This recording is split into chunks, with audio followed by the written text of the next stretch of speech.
Folks, Black Star Network is here. Hold no punches. I'm real revolutionary right now. Support this man, Black Media. He makes sure that our stories are told. Thank you for being the voice of Black America, Roland. Stay black. I love y'all. All momentum we have now, we have to keep this going. The video looks phenomenal. See, there's a difference between Black Star Network and Black-owned media and something like CNN. You can't be Black-owned media and be scared. It's time to be smart. Bring your eyeballs home. You dig?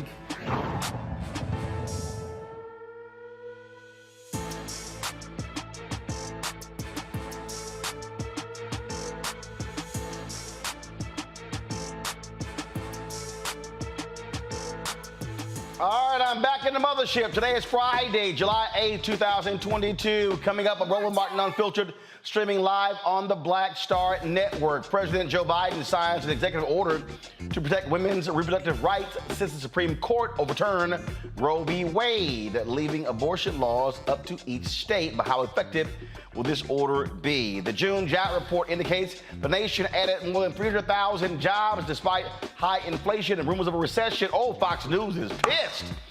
I talked to the chair of the President Council of Economic Advisors, Dr. Cecilia Rouse. She'll break down exactly what these numbers mean to Black folks. The show First Kill is topping the Netflix chart. I'll chat with Felicia D. Henderson, the showrunner and head writer of TV's first Black family of Monster Hunters. Plus, our Essence recap, courtesy of Coca-Cola. Folks, you'll hear from Sherry Shepherd about her new show, her EP, John Murray. Also, Robin B. talks about getting your health straight. Also, Chef Kwame, they had a culinary competition. I participated in that. And got some other stuff I'm going to show you as well. We had a grand time in New Orleans. We'll show you all of that in our special. Yo, it is time to bring the funk. I'm Roland Martin Unfiltered on the Black Star Network. Let's go. He's got it. Whatever the miss, he's on it. Whatever it is, he's got the scoop, the fact, the find. And when it breaks, he's right on time and it's rolling. Best believe he's knowing. Putting it down from sports to news to politics.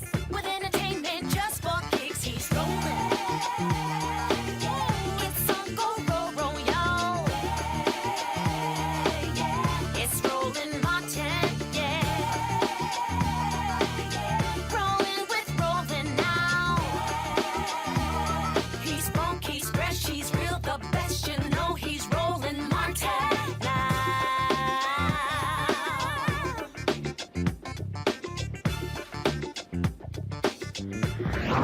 Martin.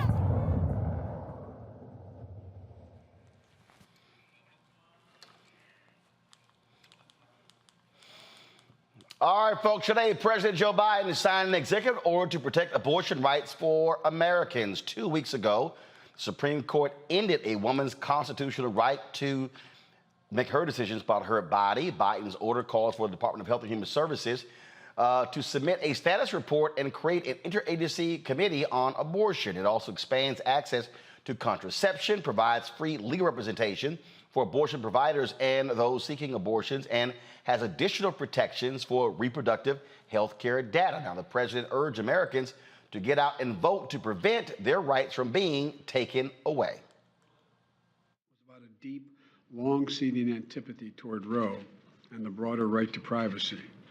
As the justice wrote in their dissent, and I quote, "The majority has overruled Roe and Casey for one and only one reason, because it has always despised them, and now it has the votes to discard them," end of quote. So what we're witnessing wasn't a constitutional judgment. It was an exercise in raw political power. On the day the Dobbs decision came down, I immediately announced what I would do.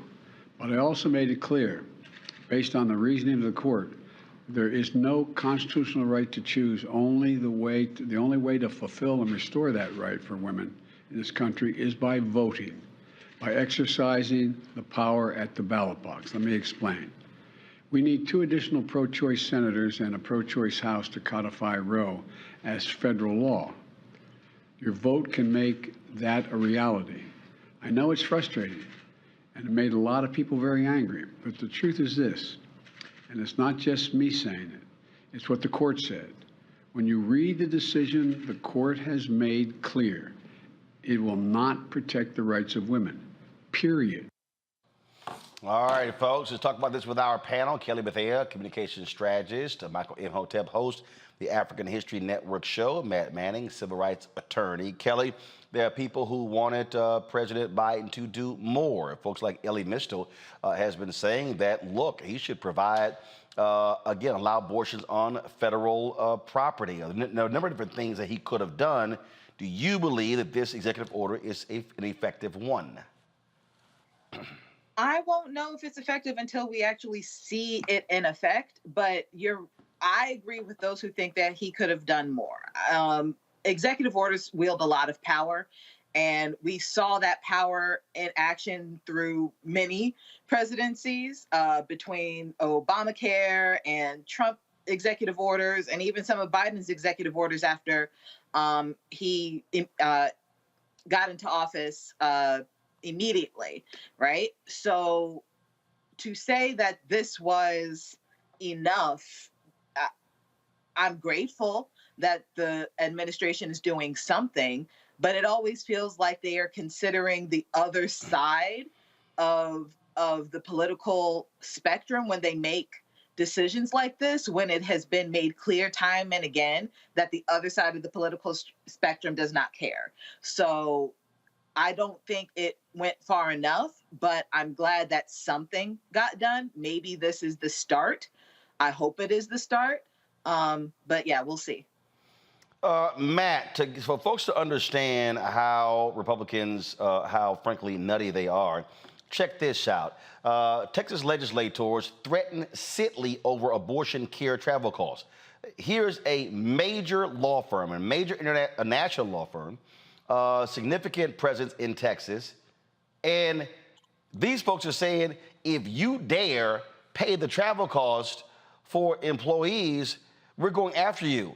I'm sorry, what the hell right do they have to tell a law firm what to do? Right. They don't have any right, and what they're trying to do is kind of add to that fear-mongering we've already seen with the Texas law that essentially puts a bounty on anyone who, well, before, Roe v. Wade was repealed, they put a bounty on basically anybody who is seeking abortion access here by empowering people to, basically tell on their neighbors or anyone they had credible evidence was seeking an abortion to the tune of a $10,000 fine. So it doesn't surprise me. It's part and parcel with what we've seen the Republicans do. And we see that it's an all-out assault at this point. And really an all-out assault that is incongruent with what their messaging has been for the last many decades, that, freedom, don't tread on me, don't tread on my rights. Nonetheless, in this instance, if those rights are incongruent with what I tend to believe, then I think you shouldn't have the right to make decisions about your body, which is really kind of anathema to the idea of American rights in general. But beyond that, the general autonomy that we all have over our own bodies and should have by virtue of being human. So it doesn't surprise me that they're doing that. And I just wanted to say, as it relates to the executive order, I don't think it went far enough, but I'm sure that the Biden administration knew they were going to be embroiled in litigation if they went too far. So perhaps that's why they took the tack that they did. But I think that Eli Mistel's suggestions and others, surely, that have been proffered would be the right suggestion. I think he could have allowed it on federal land and or maybe taken some other routes to make sure that people have this necessary health care as an option. Here's what I find to be laughable, Michael. Again, this is the letter from Texas, from the Texas Freedom Caucus.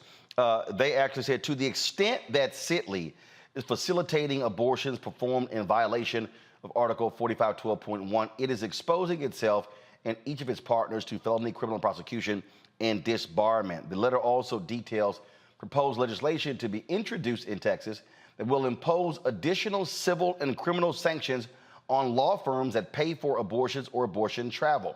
The Freedom Caucus would like to impose felony criminal sanctions on anyone paying for an abortion, allow private citizens to sue over it, a la SB 8, and any lawyer who furnishes the means for procuring an abortion knowing the purpose intended will face disbarment. Now, here's what's pretty stupid about this, Michael. First of all, Texas law does not travel across state lines.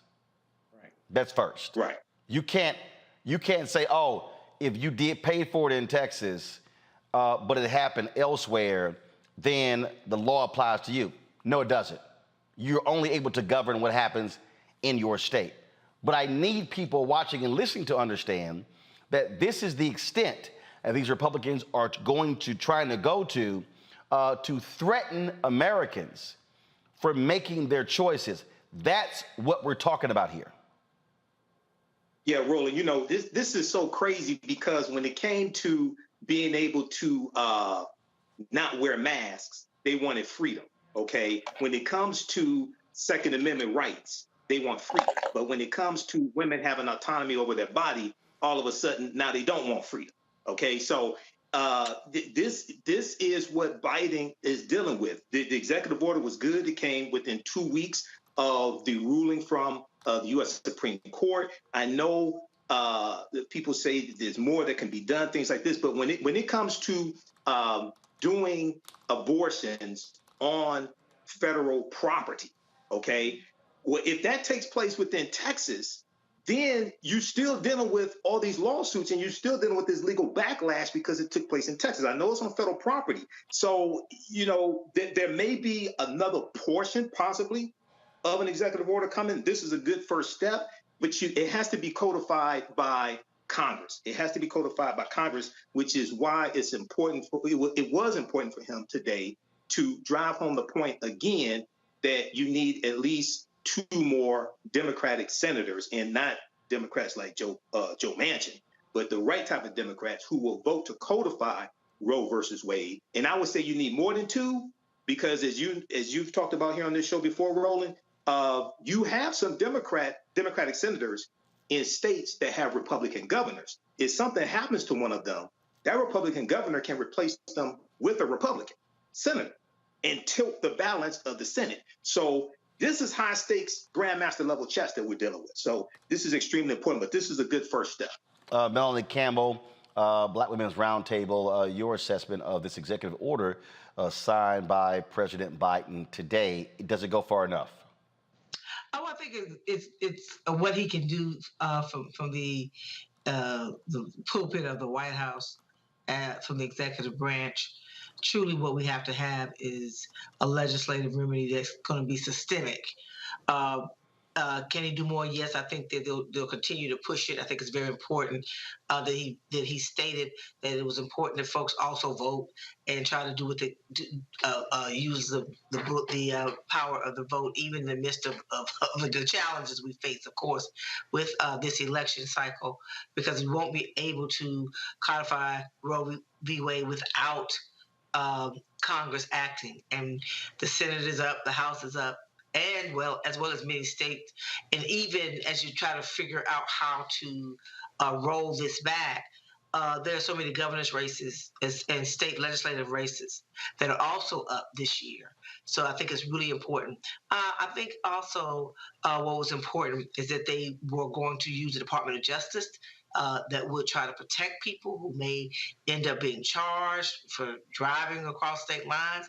Some of those very nuanced things. The sisters that I work with and support, like Sister Song and others, really talk about the concern about the criminalization of women as they seek reproductive health care services when they're in states. So I think that's going to be really important as we work to fight the political battle. We also worry to make sure we protect folks from being over-criminalized.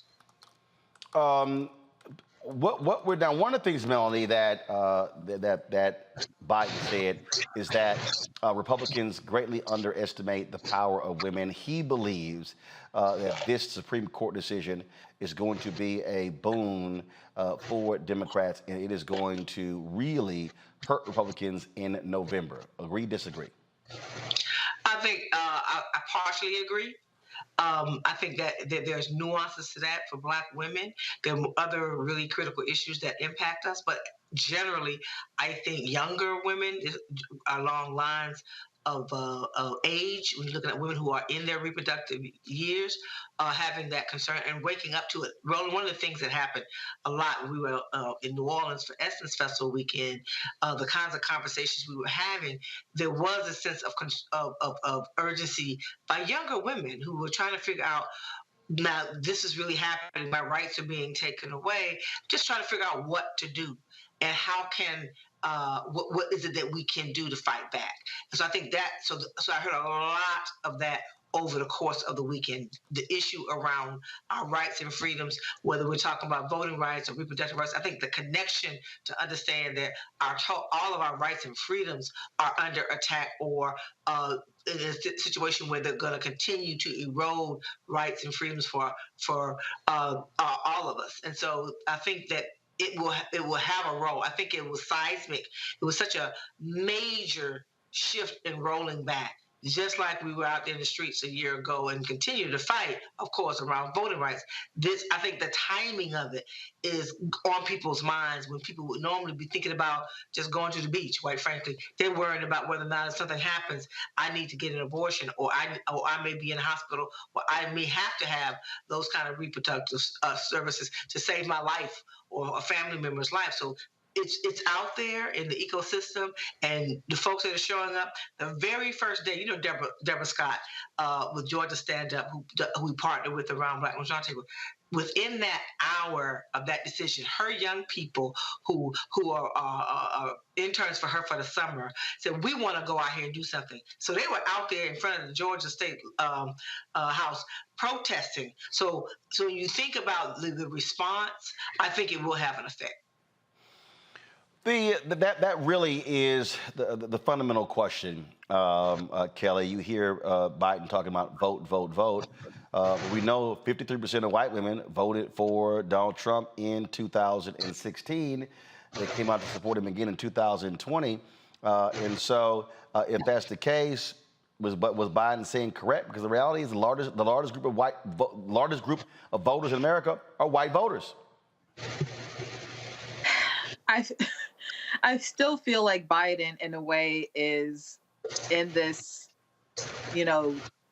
USA Wonderland where everything is kind of sort of off balance right now, but it'll get better. Meanwhile, the rest of America is like, no, this is what it is right now. I won't have any faith until I see the votes come in. Like, I feel like I learned my lesson after Trump got elected, not to trust in polls, not to trust in much of any type of analysis thus far that says anything outside of, the nitty gritty being, white supremacy is ruling the white people right now. I don't know. Like, I wish that he would get on board with, just kind of not being as bipartisan as he is and just getting done what needs to be done. But like I said, we'll see. Look, Matt, bottom line is this here. White women are going to vote like the way they did in 2016, 2020. Me personally, I don't all of a sudden see these white Republican women going, oh my goodness, this is going to be our most fundamental issue. I don't think so. Now, independent women, that could be the case. So the reality, what I keep saying is you're going to have to see Black and Latino and Asian turnout at a much higher rate. But when it comes to Latinas, you got to factor in the stronghold of the Catholic Church when it comes to their perspective on abortion.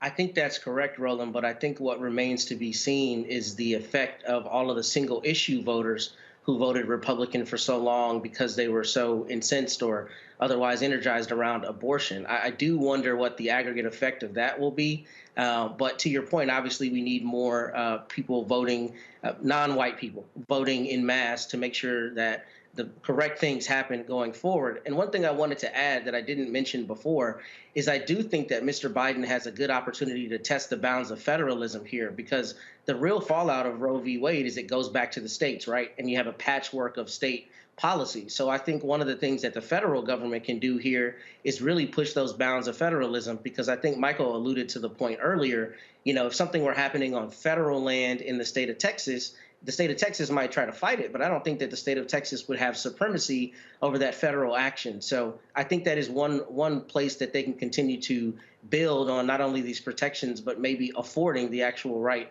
to people despite it being taken away via this new ruling. Michael. Yeah, Roland, Biden got 81 million votes 2020. 61% of his votes came from white people. That was 49 million votes. 20% came from African Americans. That was 16.9 million votes.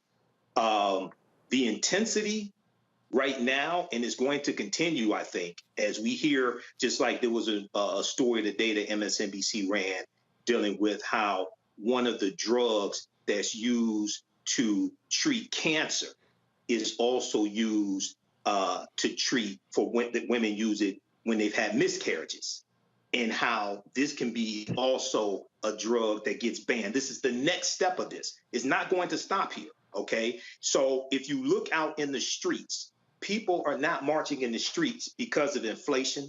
They're not marching in the streets because of high gas prices. But women are marching in the streets of different races, are marching in the streets because their constitutional right to safe abortions has been taken away.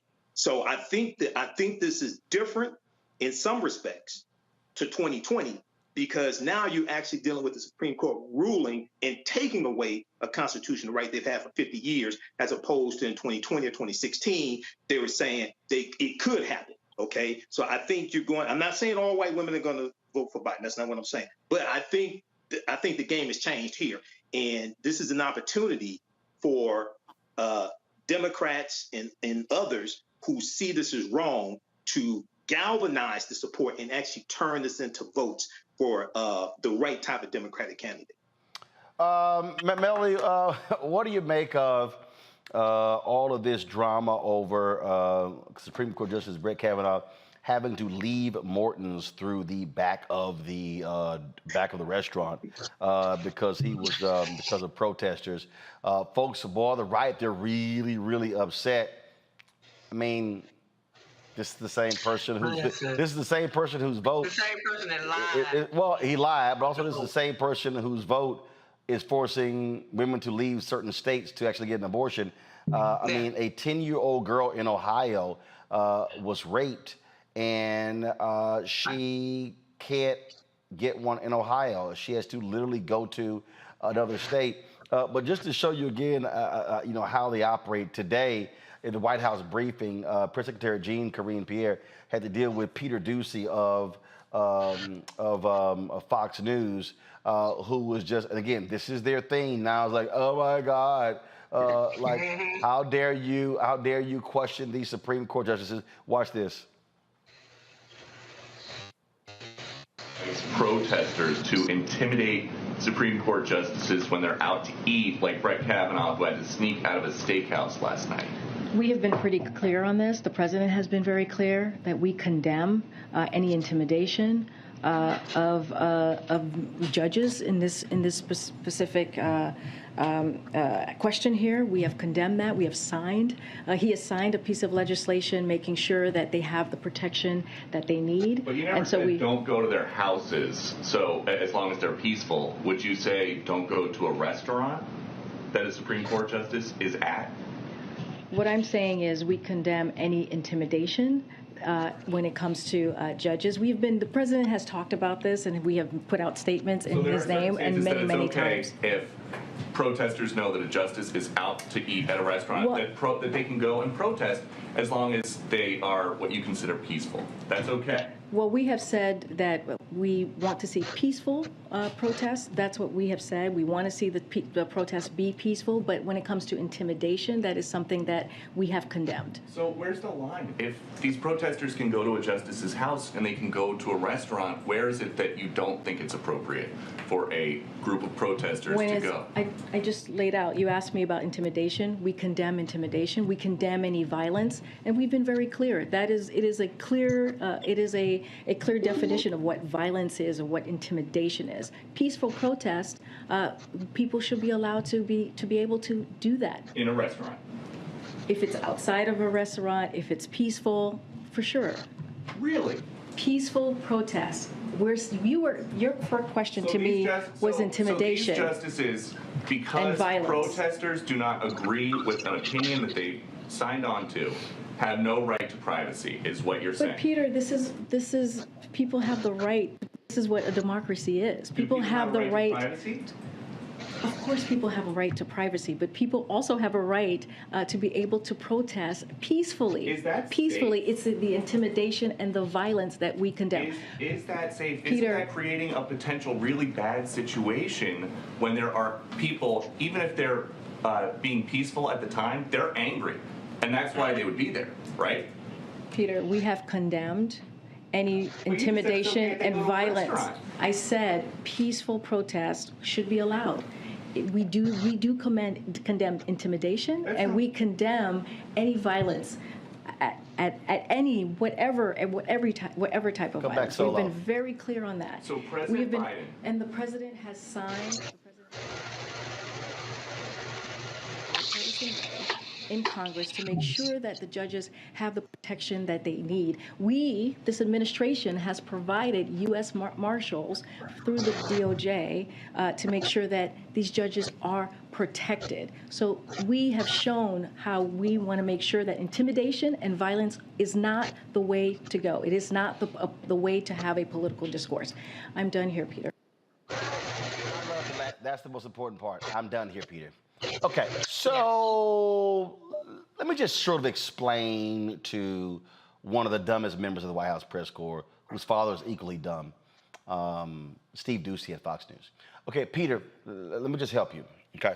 So we know y'all love the Second Amendment. I mean, we just know y'all just adore the Second. But it's second. There's one that's right before it. It's called the First. So, Peter, let me help you out. 2 follows 1. 3 follows 2. 4 follows 3. So, 1, 2, 3, 4. Okay?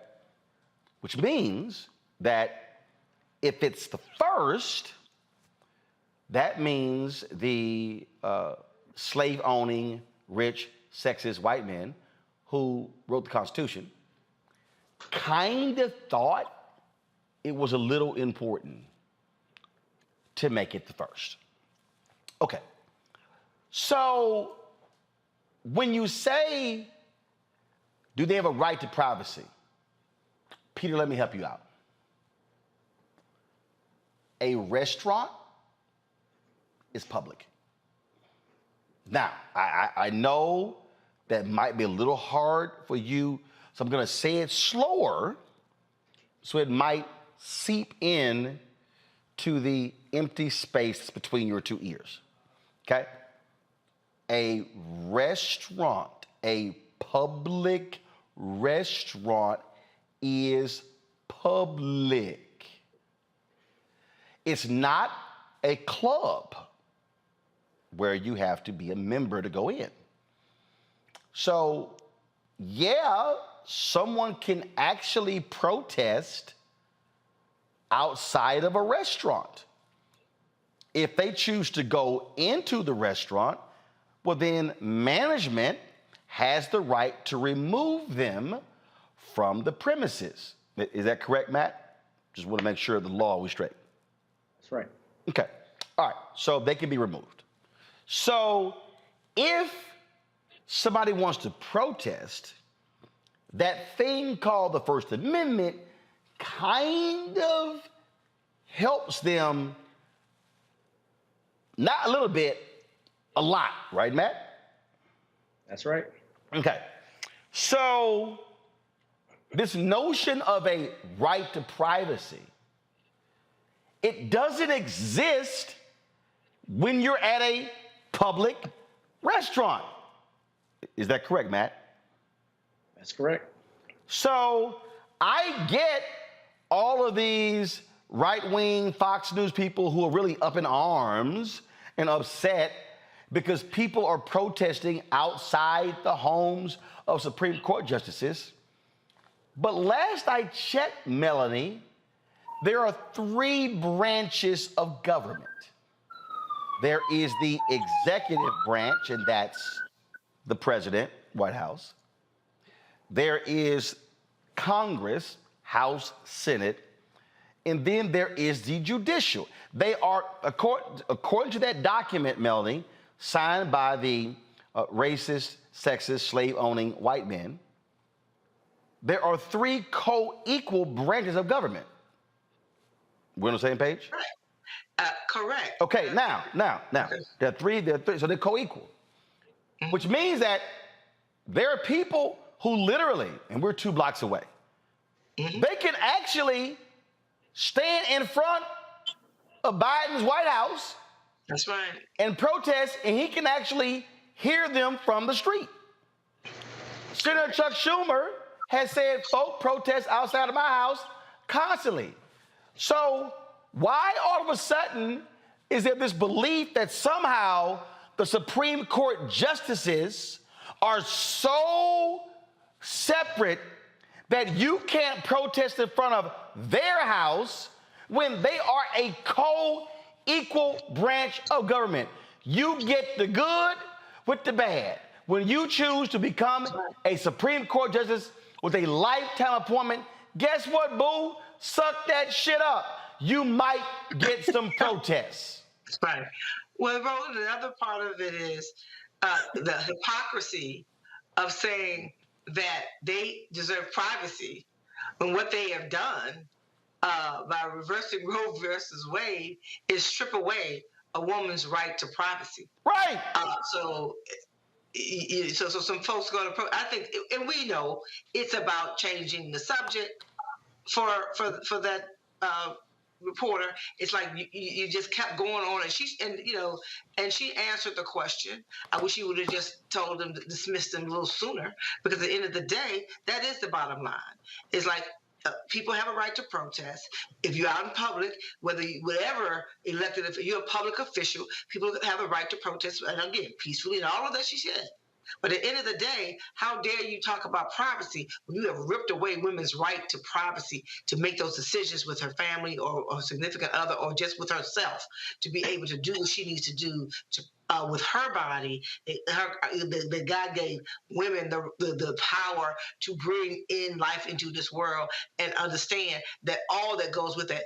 Black women die at a higher rate than any other demographic in this country because of the systemic racism innate in healthcare. And so the fact that they would sit up here and act like they need privacy, then cook at home. Matt, this is real simple. They are public officials who are being paid by taxpayers. The public has every right, according to the First Amendment, to protest Supreme Court justices. And not only do they have every right, the public has every right in at least 3 places. You have the freedom of speech, you have the freedom to assemble peaceably, and you also have the freedom to petition the government for a redress of grievances. And I would argue that's precisely what this is. If I'm letting you know how dissatisfied I am with your decisions, doesn't matter if you're sitting down eating, in a restaurant or you're out on the street, I have every legal right to tell you how I feel about you and about the bad decisions that you're making. And I think Melanie hit the nail on the head. Not only is there hypocrisy, we notice that conservatives particularly try to use the Constitution as both a bludgeon and a block, a shield. And you don't get to have it both ways. If you're going to follow the Constitution, then the Constitution imbues every single citizen in the United States of America to tell Brett Kavanaugh that he needs to kick rocks. If that's what they want to do, they get to do that. Again, the clutching of pearls, Kelly, is hilarious, as if they don't have the right, they can't be protested. Yes, they can, and frankly, they should. Right.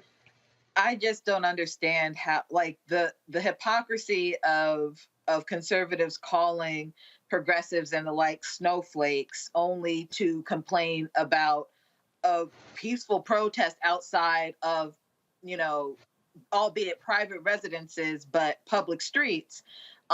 It's laughable to me. And like Melanie said earlier, they essentially took away the right to privacy, and not just any right to privacy, the most intimate right of privacy being that of between a woman and her doctor. Like, no one is supposed to know about what goes on between that. Like, that's why we have HIPAA and all these laws to protect the right to privacy between a patient and a doctor. So for you to take that most intimate aspect of privacy away to complain about a protester in a public place, and actually try to make the notion that a restaurant is somehow a more private setting than that of a doctor's office, I mean, it like I said, it's laughable. It is absolutely laughable, and he needs to get over it. This is real clear, Michael, and that is, if you don't want to be protested, resign. Resign. Well, if you want privacy, if you truly want privacy, leave the public sector. Now you got privacy. Well, that's one thing that could happen, but that goes for all 9 of the Supreme Court justices. But yes, it does. It does. I think the point that's being made, and I've heard arguments on both sides, but there was a 1950 statute, Title 18, Section 1507 of the U.S. Code. The law that states that it's illegal, quote, with the intent of influencing any judge, end quote, to picket or parade in or near a building or residence occupied or used by such judge, juror, witness, or court officer, or with such intent to resort to any other demonstration in or near any such building or residence. I get the First Amendment, the limitations on the First Amendment, like you can't yell fire in the crowded theater, you can't yell bomb on an airplane, but there's a U.S. Code as well that governs protesting outside of a Supreme Court justice's home, et cetera. So even though I loathe and abhor Fox News, even though I loathe and abhor Peter Ducey, but there is federal law. Now, maybe this has to be adjudicated. Maybe this has to be tested in court, et cetera. But the people who make the argument that it's illegal to protest outside of a Supreme Court justice's home, they're citing Title 18, Section 1507 of the U.S. Code. No. But here's the problem. Here's the problem. Mm-hmm. The problem is this is a decision that has already been made, right? The genesis of that law is trying not to intimidate the judges. But if the judge has already made a decision, I don't think there's a prohibition against going and saying, you made a decision that I don't like. Now, I think your point is valid, Michael, as it relates to subsequent decisions that might come, but you'd have to be a pretty intrepid prosecutor to try to argue that I somehow influenced the decision I didn't know was coming down the pike. I think this is a different scenario. But keep in mind, Matt, there were protests outside of the Supreme Court justice's home while we were waiting for the decision. After the draft from Justice Alito was released, there were protests outside of the Supreme Court justice's home, like Brett Kavanaugh, before the actual verdict came down. Okay? No, not before it came down, before it was released. They could have look. Before. The bottom line. The bottom line is here. The whole notion you can't protest outside the home is utter bullshit. Okay, that's what it is. It's bullshit. You can protest. Now, if you want to say, I don't think it's right, that's fine. But here's the whole point. This is just very simple. If you can protest outside of Biden's house, executive branch, that's fine. You can protest outside of Schumer's house, that's congressional, that's fine. The Supreme Court, they are public officials. Part of the problem here is that the Supreme Court has actually screwed themselves because they were always held in such high regard. Now we're seeing that you have no ethical standards there, where they frankly self-report. They can recuse themselves only by their own choosing. So what should happen? There should be an ethics guideline even for the Supreme Court. There are ethical guidelines for other federal judges. The way it's positioned, could do whatever the hell they want, and that's a problem. They are a co-equal branch of government and should be held accountable to ethics. And so I would hope Congress would have the guts to say, y'all don't do it yourself, fine, we'll pass it. But if you got ethics laws in the House and the Senate and the White House and for other federal judges, the Supreme Court should have them as well. Melanie Campbell, we appreciate you joining us to talk about this story, and we'll continue to follow. Thank you so very much. All right, folks, got to go to a break. When we come back, more on Roland Martin Unfiltered right here on the Black Star Network.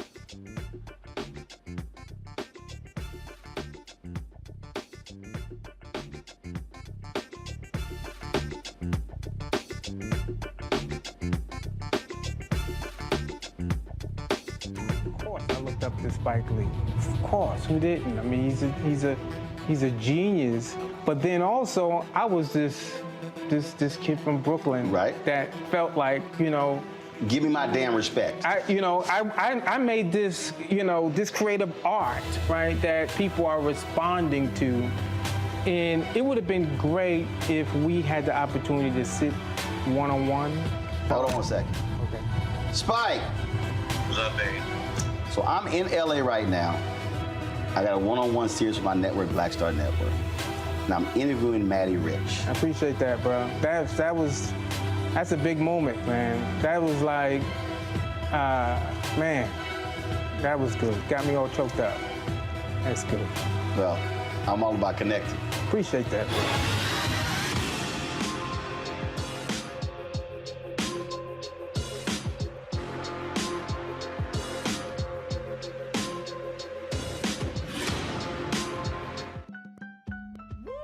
We're all impacted by the culture, whether we know it or not. From politics to music and entertainment, it's a huge part of our lives, and we're going to talk about it every day right here on The Culture with me, Faraji Muhammad, only on the Black Star Network.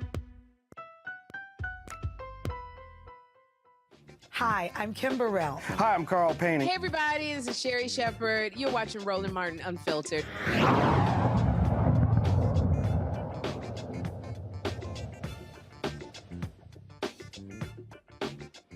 All right, y'all, jobs report dropped today, and guess what? Ooh, the folks at Fox News were really pissed off because they were sitting here getting ready to say, oh my goodness, we're gonna be seeing a significant bad jobs report. Remember they said the exact same thing last month? And then, of course, when it actually came out, then they were a little embarrassed by what actually happened. In fact, I was cracking up laughing. At some of the videos that were posted by Media Matters. Y'all watch this one here. 100,000 more than what was expected. The problem is that Americans are actually dipping into their savings because of inflation.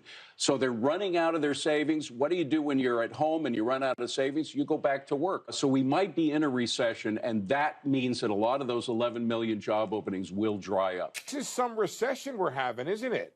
Yeah. I mean, you know, 372,000 jobs. I just have a hard time calling a recession with a 3.6% unemployment rate and 372,000 jobs, an average job growth over the course of the year of 456,000 every month. 100,000 more than. So that's another video I had got to show y'all that I thought was really funny. And so, you know, the jobs report drops around 9:30 Eastern on the first Friday of each month. So check this one out. Again, this is all for shits and giggles. The White House is bracing for what's expected to be an underwhelming June jobs report due out in a little over 2 hours. The data is projected to show the weakest job growth since April 2021. 2 hours later. The new monthly jobs report beating expectations. The U.S. adding 372,000 jobs last month. 5 minutes later. But we'll see if this is the last strong report that we see before evidence of a recession, Bill. Okay. Mixed story, in my view. Are we dipping or dropping or going the other way? Maria, thank you so much. Great analysis. The White House is bracing for what's expected to be an underwhelming. I'm sorry. Are we dipping or dropping? Did y'all dumbasses see that? I'm just... Again, y'all, these people are absolutely laughable. I did have a chance to catch up with Dr. Cecilia Rouse. She is the head of President Joe Biden's White House Council of Economic Advisors. Here's our conversation. Doc, let's get to it. Your haters were going, oh my God, we're going to see numbers drop. The recession is beginning. Mostly people at Fox News and Fox Business. But they were in for a rude awakening. They were. So they were expecting, so forecasters were expecting job growth in June to have been about 250,000 jobs. Instead, we had growth overall of 372,000 jobs. That actually masked that the private sector actually increased employment by 381,000. We saw a little bit of drop of employment in the federal government sector. So overall, it's a report that suggests that the labor market continues to be robust. We have had a historic recovery from the pandemic recession. with this fastest growth in employment in several decades, fastest recovery in labor force participation from the last several recessions. We look at unemployment. The unemployment rate remained at 3.6%. We did see a slight tick down in labor force participation. That can be a little noisy from month to month, but we would like to see more people getting back into the labor force, whether they're looking for work or actually have a job. But overall, this report reflects that we are, almost recovered from the pandemic. In fact, the private sector job growth puts us above the employment level before the pandemic started. Let's talk about Black unemployment rate. I saw Dr. William Spriggs stating that Black labor force participation is on the uptick, and then again, in terms of what is it showing? He said, "quote Black labor force participation is highly sensitive to whether employers are actually hiring. So it was a strong sign when it was surging earlier this year and went above whites in June. However, it failed. That is a sign of frustration with employers in hiring." Well, look, what we saw in terms of the labor market for Black Americans is from 6.2% to 5.8%. So that is a decrease in the number of, or the percentage of Blacks who were looking for a job and couldn't find one. At the same time, what Dr. Spriggs is referring to is the fact that there was a slight uptick in the percentage of people who decided that they were not participating in the labor market. He's right that for Black people, they can be very frustrating when they don't believe that there are jobs for which they'll be hired. But at the same time, I would flag that these numbers vary from month to month. And so at the Council of Economic Advisors, we like to look over periods of time and not get overly focused on the ups and downs from month to month. And if we look back over the pandemic, we know that the unemployment rate for Blacks has fallen dramatically, faster than in the prior several recessions. And we know that the employment rate has also increased dramatically. So this is still a strong report. Obviously, we want to be watching and paying close attention to how the labor market evolves for all Americans, but especially for our most vulnerable, including Black Americans. But this report reflects still a strong report as I read it. Wages. What does this report tell us about wages? So what this report said was that from month on month, we had an increase of about 0.3%. That is actually a slight deceleration from 0.4% in the month prior. So while there was increases in nominal wages, which is a good thing, it has decelerated, which may seem counterintuitive, but actually is a good thing as well for where we are given inflation. Because what we know we want to avoid is for wages to be increasing rapidly during a period of inflation, because it becomes, we can cause a spiral where when wages go up, it increases the cost for employers, which causes them to raise their prices, which causes more inflation. So this was welcome, and especially since we saw this moderation on average wages, but for our lowest paid sectors such as leisure and hospitality, transportation, and warehouse, we actually saw very robust wage growth, which is reflective of the fact that they're still challenged in finding workers, and those are our lowest paid workers. So it's welcome for them to be seeing wage increases of this magnitude. And of course, again, when we see these stories come out for the last several months, you've had the doom and gloom of gas prices. But I saw a tweet yesterday said, "Hey, media, gas prices have dropped 22 cents in the past couple of weeks," and so it's amazing how the doom and gloom folks aren't talking about that. So, from an economic standpoint, what are we seeing when you talk about gas prices and inflation? Do you believe that we're seeing a situation where inflation potentially could be coming back, especially with the moves by the Federal Reserve?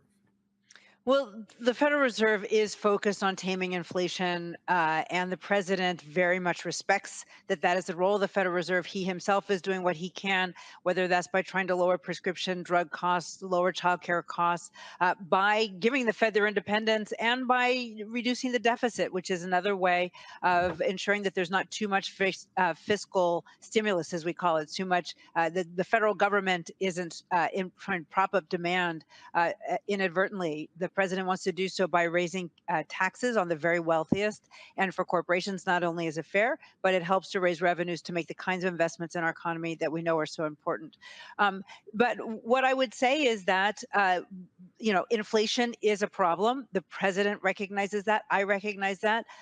Gas prices are part of that challenge, as are food prices. That is part of what we call headline inflation. If we take out energy and food, which tend to be volatile, I'll come back to that in a minute. They tend to be volatile. We look at core, which is what the Federal Reserve is really focused on. Core inflation has moderated over the last couple of months, which is a good sign. But really, gas prices, food prices, that's what affects everyday Americans, where we welcome the decrease in gas prices over the last couple of weeks. The price of gas and the price of oil is set on a global market. This is why the president is really focused on trying to ensure that we have adequate supply of oil. It's why he did the historic release from the Strategic Petroleum Reserve with his allies. It's why he welcomed the decision by OPEC Plus to increase production as well. So it's a welcome development. Oil and energy seep into the prices of other goods as well. And we know that we need for those prices to moderate in order to get inflation under control. But I will say this, that the war of Russia against Ukraine is creating a headwind here. And we would welcome resolution to that just as quickly as possible in order to get our oil markets, energy markets back on track. And on that point, which is the last question here, I was talking to some folks from some African nations. And again, what people don't understand, what's happening in Ukraine with Russia has had an impact on the food supply, on grain, not just on the United States, but other countries as well, all across the globe. So, I'm constantly trying to explain to my audience, hey, y'all, we literally are living in the global economy. We have to stop acting as arrogant Americans, thinking somehow that what happens somewhere else does not have a ripple effect and does not affect us. It absolutely does. Absolutely, absolutely. So the Ukraine and Russia provide a lot of the grains and wheat for the rest of the world. The United States, we're a net exporter of many grains and of wheat, so we're not as much directly affected by the war. But we are working with Ukrainians to try to get their grains and their wheat onto the market through the port of Odessa in particular, and finding other ways to get it out so that we can get it to those who really do depend on exports from the Ukraine, from Russia, in order to feed their countries. It's a problem that we are focused on. It's a problem the World Bank and IMF are focused on, and many other aid organizations, because as you just pointed out, we are a global economy. There's a lot of trading that happens, and we need to ensure that, in particular, we don't, we ensure the well-being of individuals around the world. All right, then. Well, Dr. Rouse, always glad to have you on Roland Martin Unfiltered, breaking these economic numbers down for us. And so we'll continue to watch it. And again, hopefully more of our folks will be participating. We'll be seeing higher wages and an improving economy, which benefits all of us. Thank you. It's been a pleasure. But it is pretty funny, Matt, to watch the folks at Fox News be like, damn, 372,000 jobs added. It couldn't be more obvious that, it's not about reporting the news. Clearly, it's about, going along with the narrative. And I would think their editors would be smarter than vacillating that quickly. But I wanted to commend yours because I think the SpongeBob additives were perfect. I mean, it really gave me a good laugh on top of the ridiculousness of what we saw from those reporters. But they don't even try to hide it. I mean, they just keep it real that obviously they're pandering to that base they're pandering to. So, it is what it is. But I don't even know what to add beyond that. I just laugh at them every single time, Michael. They upset. Roland, they're rooting against America. But what do you expect from the coup plotting, the white nationalists, domestic terrorist sympathizers at Fox News, the replacement theory propagators like Tucker Carlson? What do you expect from them? When you look at the American Rescue Plan, no Republican in the House or the Senate voted for the American Rescue Plan to rescue America during the COVID-19 pandemic. So now you have them once again rooting against America. This should be very clear that all those, and these are the same people who have the trader-in-chief, Benedict Donald, on Fox News to continue to propagate the big lie. So this should be very clear for African Americans and everybody else watching. This should be very clear. These domestic terrorist sympathizers, these coup plotters, have to be voted out of office and kept out of power, and they're rooting against our own interests. And they will continue to do this until we properly deal with it. I don't like none of these MAGA people, Kelly. Not one of them. Yes, they're all deplorables. I mean, there's not much to like, especially when they ascribe to lies as though it were the truth. I mean, this is the same group of people who brought out Kellyanne Conway and alternative facts. I will never forget that because that was the dumbest thing I had ever seen on national television, but I digress. I don't expect anything less from news outlets that have actively spread the lie that is Donald Trump. Yeah.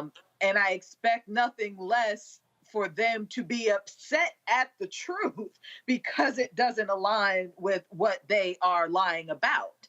So, you know, like Matt said, the SpongeBob references made me snort off air because it was very apropos. And there's nothing like being here on a Friday evening and seeing Fox News reporters with egg on their face because they were wrong and they don't know how to clean the egg off. Again, I love to laugh at them. All right, y'all, got to go to a break. We come back, more news. Wisconsin Supreme Court gets rid of ballot drop boxes. Yeah, Republicans wanted that to happen. Also, black woman is going to be president of the Las Vegas Raiders.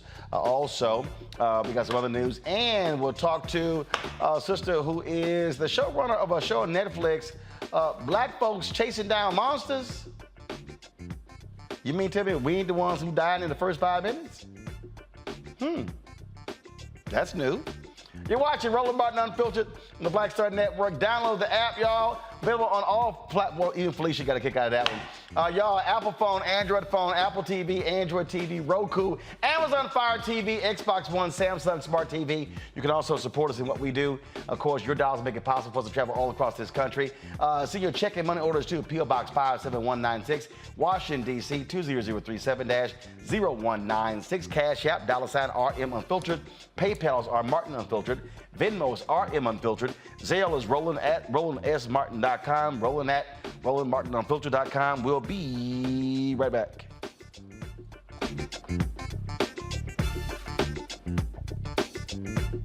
Hi, I'm Dr. Jackie Hood Martin, and I have a question for you. Ever feel as if your life is teetering and the weight and pressure of the world is consistently on your shoulders? Well, let me tell you, living a balanced life isn't easy. Join me each Tuesday on Black Star Network for A Balanced Life with Dr. Jackie. We'll laugh together, cry together, pull ourselves together, and cheer each other on. So join me for new shows each Tuesday on Black Star Network, A Balanced Life with Dr. Jackie.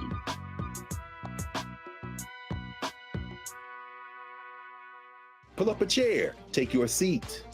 The Black Tape with me, Dr. Greg Carr, here on the Black Star Network. Every week, we'll take a deeper dive into the world we're living in. Join the conversation only on the Black Star Network.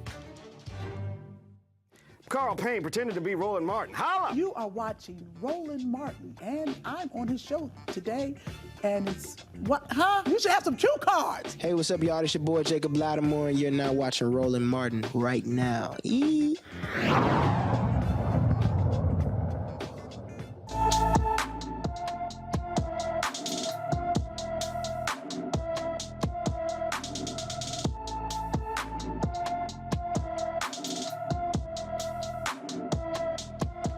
The Tulsa, Oklahoma Police Department believes Indigo Lucky's parents kidnapped her on May 6th of this year and could be in California. The 2-year-old is 2 feet 6 inches tall, weighs 35 pounds, with brown hair and brown eyes. Anyone with information about Indigo Lucky should call the Tulsa Police Department at 918-596-9222. All right, y'all. I was telling y'all about this new show on Netflix where black folks, that's right, chasing down monsters. It's called First Kill. Check out this trailer for the supernatural teen drama. I'm from a lineage thousands of years old of the best monster hunters to ever walk the earth. Even on good days, I feel like I still don't fit in. Like everyone else has it all figured out. Oh yeah, that. I haven't told anyone, of course. You are a legacy vampire. Made vampires would love to see their reflection in a mirror. We're hunters. More importantly, you're my daughter. Which is why we've decided You're ready for your first kill. here's to killing monsters. Your body is changing. Yeah, my body. But very soon, you are going to have to make your first kill. Hi, it's Juliet, right? Yeah, you're Calliope? Well, Cal's good. Who are you, Calliope? Where'd you come from? Addicted to loving you. How does it feel? You're nothing like the monsters I grew up hating. I just want to live my life. We can't be together. It won't work. I've forbidden you from seeing her. We're not supposed to be. I know my feelings for you are real. Juliet and every legacy in Savannah dies tonight. Run now! I'll kill for you.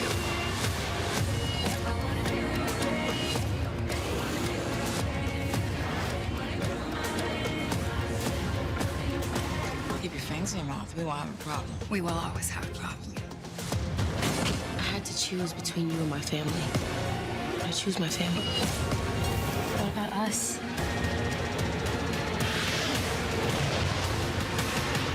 Faced everyone, monster and human, who tried to come between us. We got this. I'll kill for you. All right, joining us right now is Felicia Henderson. Felicia, glad to have you on the show. What's happening? Not much. It's so good to see you. I can always count on you, my Divine Nine brother, to represent. Come on now, you know I'm always do that, and so it got to do that. So tell me about this show, because normally in these old scary ass shows, black people we dead, and the credits ain't even finished rolling. You know it. You know it. It's the biggest reason that I was drawn to this, actually, is, I read the script. I didn't have time to read the script. My manager kept saying, will you please read it? I promise you it's different. And I got to it. I got halfway through it, and I called him right away. I was like, the monster hunters are black? And it's a whole family. It's not just that one character who's the sidekick. So to have a black family at the center of this, I was in. So, okay, so this is a lot different than what you've normally done. You know what? Yes and no. I will tell you, I'm a comic book nerd from childhood. And I wrote comic books for DC Comics for a while. I wrote Teen Titans and Static Shock. And so I've been doing that. I don't talk about it a lot. It's sort of my side for fun gig. And, I wrote on The Punisher for Netflix. And I'm also right now adapting another Demon Hunters show. And in some ways, Roland, hear me out, it's sort of the child of something like Soul Food, that had a black family at the center. But it was time to move such a black family to the center of a genre show. It's, one of the few places in that supernatural where we are still not normalized. Our presence, anyway, in such shows is still not normalized. So for me, getting an opportunity to tell a story about a black family in genre is my sweet spot. Okay, let's get some questions here. I'm trying to see. Let's see who is the geekiest out of the three panelists today. That's probably you, Matt. I knew you was coming right here, Roland. I knew it. Let me first thank you for giving us Virgil Hawkins, the dopest superhero Static Shock of all time. So thank you for your work on that. Told y'all. You knew it. Hey, I love Static Shock. We're friends for life. I already feel that. We're going to be friends for life. I appreciate that. But my question for you is, did y'all find any difficulty in selling Netflix on, taking a new direction, particularly as you mentioned, putting a black family at the center of the genre show?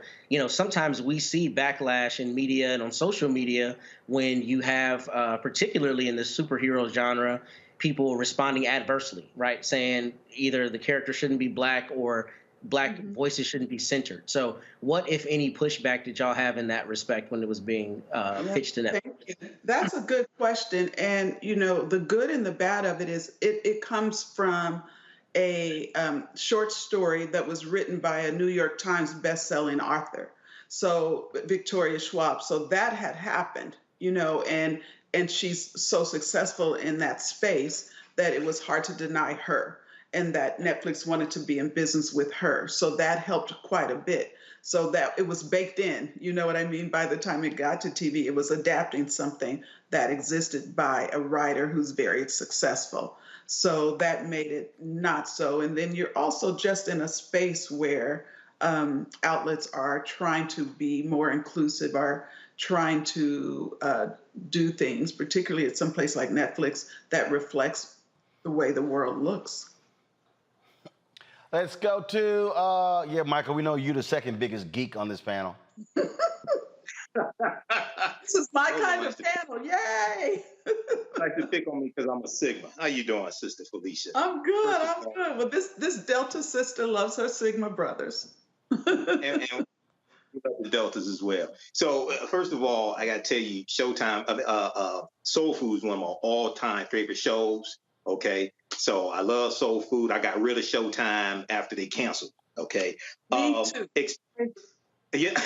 Explain to people, because this is the first I've heard of this show when I got the information for today's rundown of what we're going to talk about. Explain to people who have not seen this show before why they should tune in, especially African Americans, why they should tune into this show. And I have to get Netflix back again to watch it, so I guess I'll get Netflix also again. But explain to people you use somebody's password. No, I used to work for Netflix, Roland, so I don't do that. But anyway, that's a whole damn well you sharing. Okay. Thank you so much. Thank you. Thank you so much. I had to get 2 accounts because there were so many folks, trying to share. I have now 1 account just for folks to share. Damn, that's a damn shame. First Kill basically, particularly like you said, why Black folks should tune in. One is the obvious thing we just talked about, is that at the center of this show is a Black family. It also is an opportunity to be subversive, in that monsters versus monster hunters stand in for all kinds of intolerance and racism and things that we have experienced, so that when you hear, the white family say when Juliet brings Calliope home, why would you bring that girl in my house? It's still very, very relatable, even though we may not be vampires and vampire hunters. We've heard that line because of what we look like or what we are. It is first, my job is to entertain. So first and foremost, it's entertaining, but it is very much epic in the terms of it's a Romeo and Juliet kind of story with a Juliet and a Juliet at the center of it, but it's the Montagues and the Capulets. And it's also an opportunity to see a strong Black woman, at the her family. It's a matriarchy, but to see this strong relationship where you have the Black man, he loves his strong woman. He's not intimidated by her. There's so much love in that family, but and that they are the elite of the elite monster hunters. And so for me, as a viewer, getting to see us in all of that is worth watching. Thank you. All right, Kelly, you a geek too. Go ahead. Yes, I'm a geek, but I'm a geek we for knew several that. reasons. Yes, and they took all my thank yous, because between Static Shock, Gossip Girl, and The Quad, I'm just over here like, just. Oh, I appreciate you so much for all of those shout outs. I appreciate you so much. Yes, I want to be your friend. But nevertheless, this cast. Girl, alone, ask your question. You get like Michael. What does that mean? This cast the cast is phenomenal. I personally wasn't going to watch it, not because of any backlash, but I am a punk when it comes to anything remotely horror. Oh, But scary now, ass. Oh, scary ass. yes, but I'm gonna watch it tonight, promise. I What was appreciate it like if you were part of, I don't know whether you were part of the curating of the cast, but if you were, what was that like in finding these cast members? Because between the reviews that I've read and just the trailer alone, it seems perfect. Like the white mother who was the matriarch of the vampire family, she was in Gossip Girl. So I was like, maybe you guys knew each other from that point and things like that. Like, how was it curating the cast? What's it like to possibly work with people that you've already worked with? What's the culture like on set? And what's your favorite episode thus far? That's 4 damn questions, Kelly. That's okay. You told me to I'm gonna knock them out, Kelly. I got you. Okay? I got you. I'm gonna knock them all out. First of all, you know, as a showrunner, head writer, absolutely, I'm involved in casting, and probably in the last word on it. We have 5 executive producers total, so everyone gets a voice. But as the showrunner, you get the final word. Obviously, Netflix has the final word because they're paying for it. But as the showrunner, you get the final word. I have to give a shout out though to my casting director, Leah Daniels, who brought most of those amazing people to me. Jason Moore, who plays the Black Dad, Jack, I worked with him on The Punisher. So when I literally was reading this script and thinking about that character, I'm like, it's Jason. And then Elizabeth Mitchell, who you just mentioned, she was on Lost, and I'm a huge Lost fan. So when her manager called my manager to say Elizabeth wants to play Margot Fairmont, the matriarch of the vampire family, I'm like, it's done. But every other character that you see is a result of Leah Daniels, who's just genius. You know, she cast Empire, and there's just a swagger about the way she casts. And and Alban Weiss, who plays Talia, the Black mother, she's in Hamilton, and I love theater actors because they always know their lines and they always come to work. But we were, casting during COVID, so we had to do it on Zoom. We couldn't even, and so it was like you and me right now, on screen, and the actors had to turn and look and, and look like they were together. So that really showed you, do they have chemistry? If they could have chemistry on Zoom, then you knew they were going to have chemistry in real life. And in terms of working behind the scenes, this is truly the most grateful, happy, accommodating, hardworking cast I have ever worked with. They very much feel like family. We have a text chain that we're always texting each other every week. Even though we finished shooting in August of last year, but and we were very close because we started shooting COVID pre-vaccines for all. So we were bonded, and we made a pact that no one's going to do anything dumb. We go to work and we go home and we come to work so that we could keep each other safe, and that no one got COVID and then the show would have to shut down. So it just made us all very close. And again, when it was tough, when it was hard, when, the line producer was suggesting it's time to shut down, this is too hard, I kept going because this cast was so incredible and working so hard. All right, gotta ask you this here after Kelly's 18 questions. She did mention the quads. So it's with HBCUs are hot now. People are talking about them. So what is the possibility of you reviving the quad? Oh, that's a good question. And do you ask that because there was a certain character on there named Roland Martin who might want to come back? I'm just saying. Last time, if I recall, that was the highest rated episode that year. I'm just saying. He loves that, you guys. The episode that Roland came and killed was our highest rated episode of the season. And he did. I want to be on it too, though. No, you can't come. No. Yes, I will. Hey, I will disconnect all 3 of y'all. Nope. I'll tell you though, Roland, when BET first canceled the show, I had conversations with them about getting the show back because Netflix was interested in the show at that time, and they would not give it to me. They're like, well, we're going to be starting a streaming service and we don't know. First they said they'd entertain it, then they kicked me to the curb and kept it to, just show old episodes. But it's one of the things I am the most proud of, and the work that we were out there first we probably would have had a better chance had it been, post having a VP who went to Howard, right? But we were a little bit ahead of our time. But it is some of the work that I am the most proud of, and I would gladly create another show set at an HBCU because the image is so important. So the only way the quad comes back, BET would have to release it and give approval. That's absolutely right. Oh, okay. So we just need to go ahead and just start blowing them up and say, release the damn quad to Felicia so she can go ahead and bring it back. Let's do this. Or you can just put me on any of the shows that you're working on right now. That's perfect. That's possible too, Kelly. We can roll like that. I mean, I legit want your email. This can actually work. Kelly. Roland, can I make a quick comment about soul food? No, you can't. No, you can't. No, you can't. Kelly trying to get email, trying to get on the show. Michael, you trying to talk about soul food. Matt over there geeking out on characters. Lord have mercy. Economic empowerment. That's what I wanted to talk about. No. Great. Okay. Lord have mercy. See, y'all love asking. I give y'all one question, and y'all come back with like 17 questions. Lord we have to make the most of the moment, Roland. No, your moment's over. Roland, you always want economic empowerment for black people. Right. Got it. Your moment's over. That's it.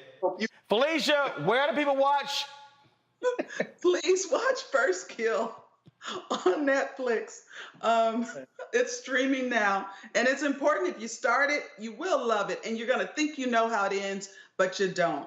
And I wrote the season finale, so you want to see it. So if you start it, watch it to the end. That's what Netflix cares about, how many people finished the show. That's what they really look at. So keep watching if you're watching. If you haven't watched it, hopefully, Kelly, I'm looking forward to you watching it because you're a little bit scary. Watch when you watch it. You'll be like, oh, that was so bad. Whole scary ass. For the characters, Kelly. It's worth it for the characters. Whole scary ass. And you tell Netflix that you got on this show because I put you on. I keep telling Netflix and Hulu and the rest of these people they should be advertising more with black-owned media. They keep sending me press releases, and I don't put them people on. So I put you on because of you, not Netflix. I will be an ambassador for you. It will be my pleasure. All right, Sade Jenkins, don't get mad at me, but you know how I feel. You know I don't play that. All right, Felicia. I appreciate it. Thanks so much. Nice to meet the team. All right. Thanks a bunch. I appreciate it. All right, folks, real quick, going to a break. We're going to come back. I'm going to zoom through some headlines and going to get quick reaction from our panel. And then we're going to have our Essence Fest special. Man, we got some awesome stuff, folks. Sherry Shepherd talks about her new daily daytime talk show. John Murray's her EP. We got Robin B talking about how do you get yourself healthy after you ate all that damn food in New Orleans. From Essence, and we got some other fabulous stuff to show you as well, folks. You're watching Roland Martin Unfiltered right here on the Black Star Network. Back in a moment.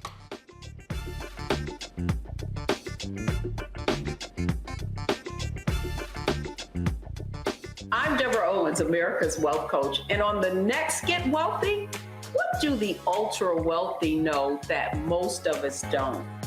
Well, the truth is that there is financial exclusion, and unfortunately, far too many Black folks haven't had access to this knowledge, and that's exactly what we're going to talk about on our next Get Wealthy with Melinda Hightower, a banker who's doing something to share exactly what you need to do to make it into the high net worth status. They weren't just saving just to save, they were saving for a purpose. That's right here on Get Wealthy with me, America's Wealth Coach, only on Black Star Network. We're all impacted by the culture, whether we know it or not. From politics to music and entertainment, it's a huge part of our lives, and we're going to talk about it every day right here on The Culture with me, Faraji Muhammad, only on the Black Star Network. Hey, yo, Peace World, what's going on? It's the Love King of R&B, Raheem Devon. Hey, I'm Cupid, the maker of the Cupid Shuffle and the Wham Dance. What's going on? This is Tobias Trevelyan, and if you're ready, you are listening to and you are watching Roland Martin Unfiltered.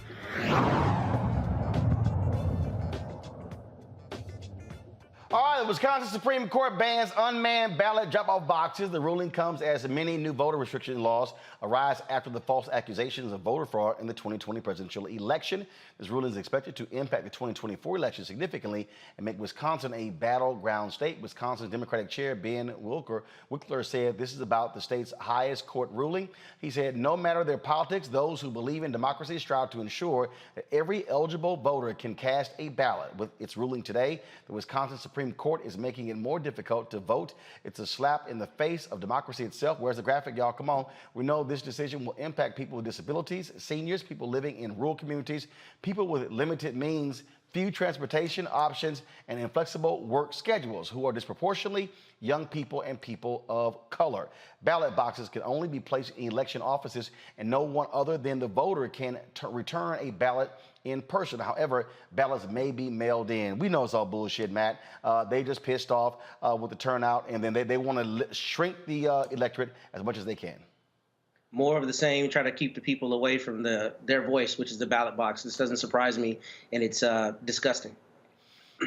Indeed, indeed. All right, y'all. The University of Central Florida's English department suspends its anti-racism statement for violating Governor Ron DeSantis' Stop Woke Act. The department made the statement in 2021 in solidarity with the Black Lives Matter movement, with initiatives to represent and support writers and students of color.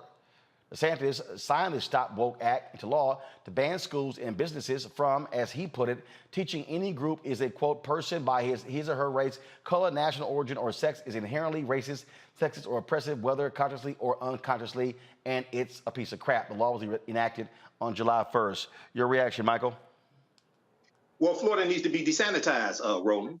And this is an example, once again, of the culture wars being waged by the GOP. We know Ron DeSantis wants to run for president. He's up for re-election November 2022 for governor. And this is an example of how elections have consequences. This was something good that the department did. And you have white supremacists like Ron DeSantis, who has a problem with it. So he must be defeated at the ballot box. Absolutely. Lisa Holder White is the first black woman justice on the Illinois Supreme Court. White, sworn in Thursday, will replace Justice Rita Garman, the state's longest-serving Supreme Court justice. White's appointment comes just a week after Justice Ketanji Brown Jackson was the first black woman appointed to the United States Supreme Court. Before being appointed to Illinois Supreme Court, White became the first black judge in the 6th Judicial Circuit in 2001. She was also the first black justice in the Illinois Appellate Court, the 4th District, in 2013. Holder White will hold the seat until December 2024. She plans to then run for a 10-year term during the November election. Kelly. I think it's fantastic. And you know, everyone knows this on this show, but we absolutely need more black women judges on the bench, because you get that perspective of really the real world, and they are able to interpret the law in that context. So congratulations to her. I'm sure she's going to be absolutely phenomenal. And I've no doubt that there are going to be a lot more fairer rulings on the bench from now on, so long as she's on the bench. All right, folks, and speaking of first, Sandra Douglas Morgan becomes the first black female president of an NFL franchise. Morgan will serve as the Las Vegas Raiders' newest team president. Morgan has spent 20 years as a practicing attorney in Las Vegas and recently served as chairwoman of the Nevada Gaming Control Board and North Las Vegas city attorney. In a news conference today, Morgan says she's used to being the first in many positions in her life. You know, I have been the first in other positions that I've held, whether it be city attorney or the Gaming Control Board. I definitely never want to be the last, and I want to get to a point, obviously, where there is no more firsts.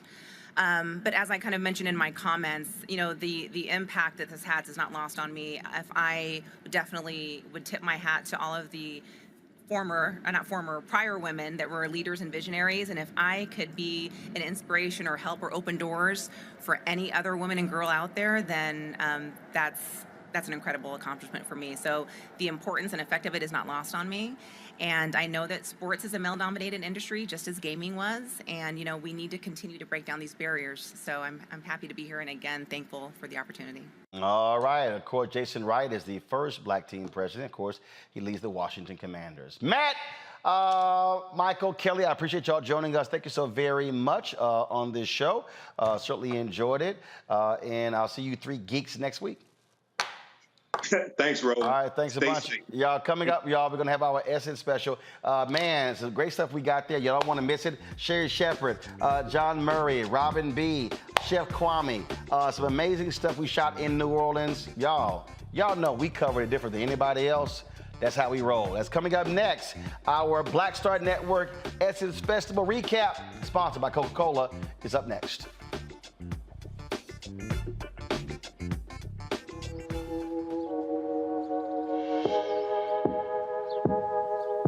Hold fast to dreams. For if dreams die, life is a broken-winged bird that cannot fly. Hold fast to dreams. For when dreams go, life is a barren field, frozen with snow. Lots of oranges, half the sugar, 1,000% delicious. That's simple math. Say yes to simple. Made the simple way. With real lemon juice, 75% less sugar, and say yes to simple.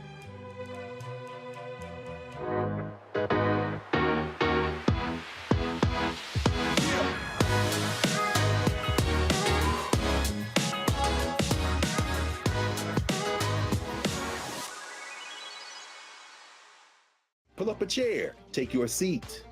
The Black Tape with me, Dr. Greg Carr, here on the Black Star Network.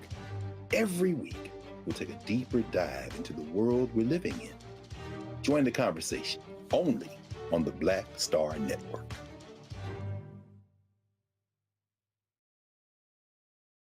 Hi, I'm Dr. Jackie Hood Martin, and I have a question for you. Ever feel as if your life is teetering and the weight and pressure of the world is consistently on your shoulders? Well, let me tell you, living a balanced life isn't easy. Join me each Tuesday on Black Star Network for A Balanced Life with Dr. Jackie.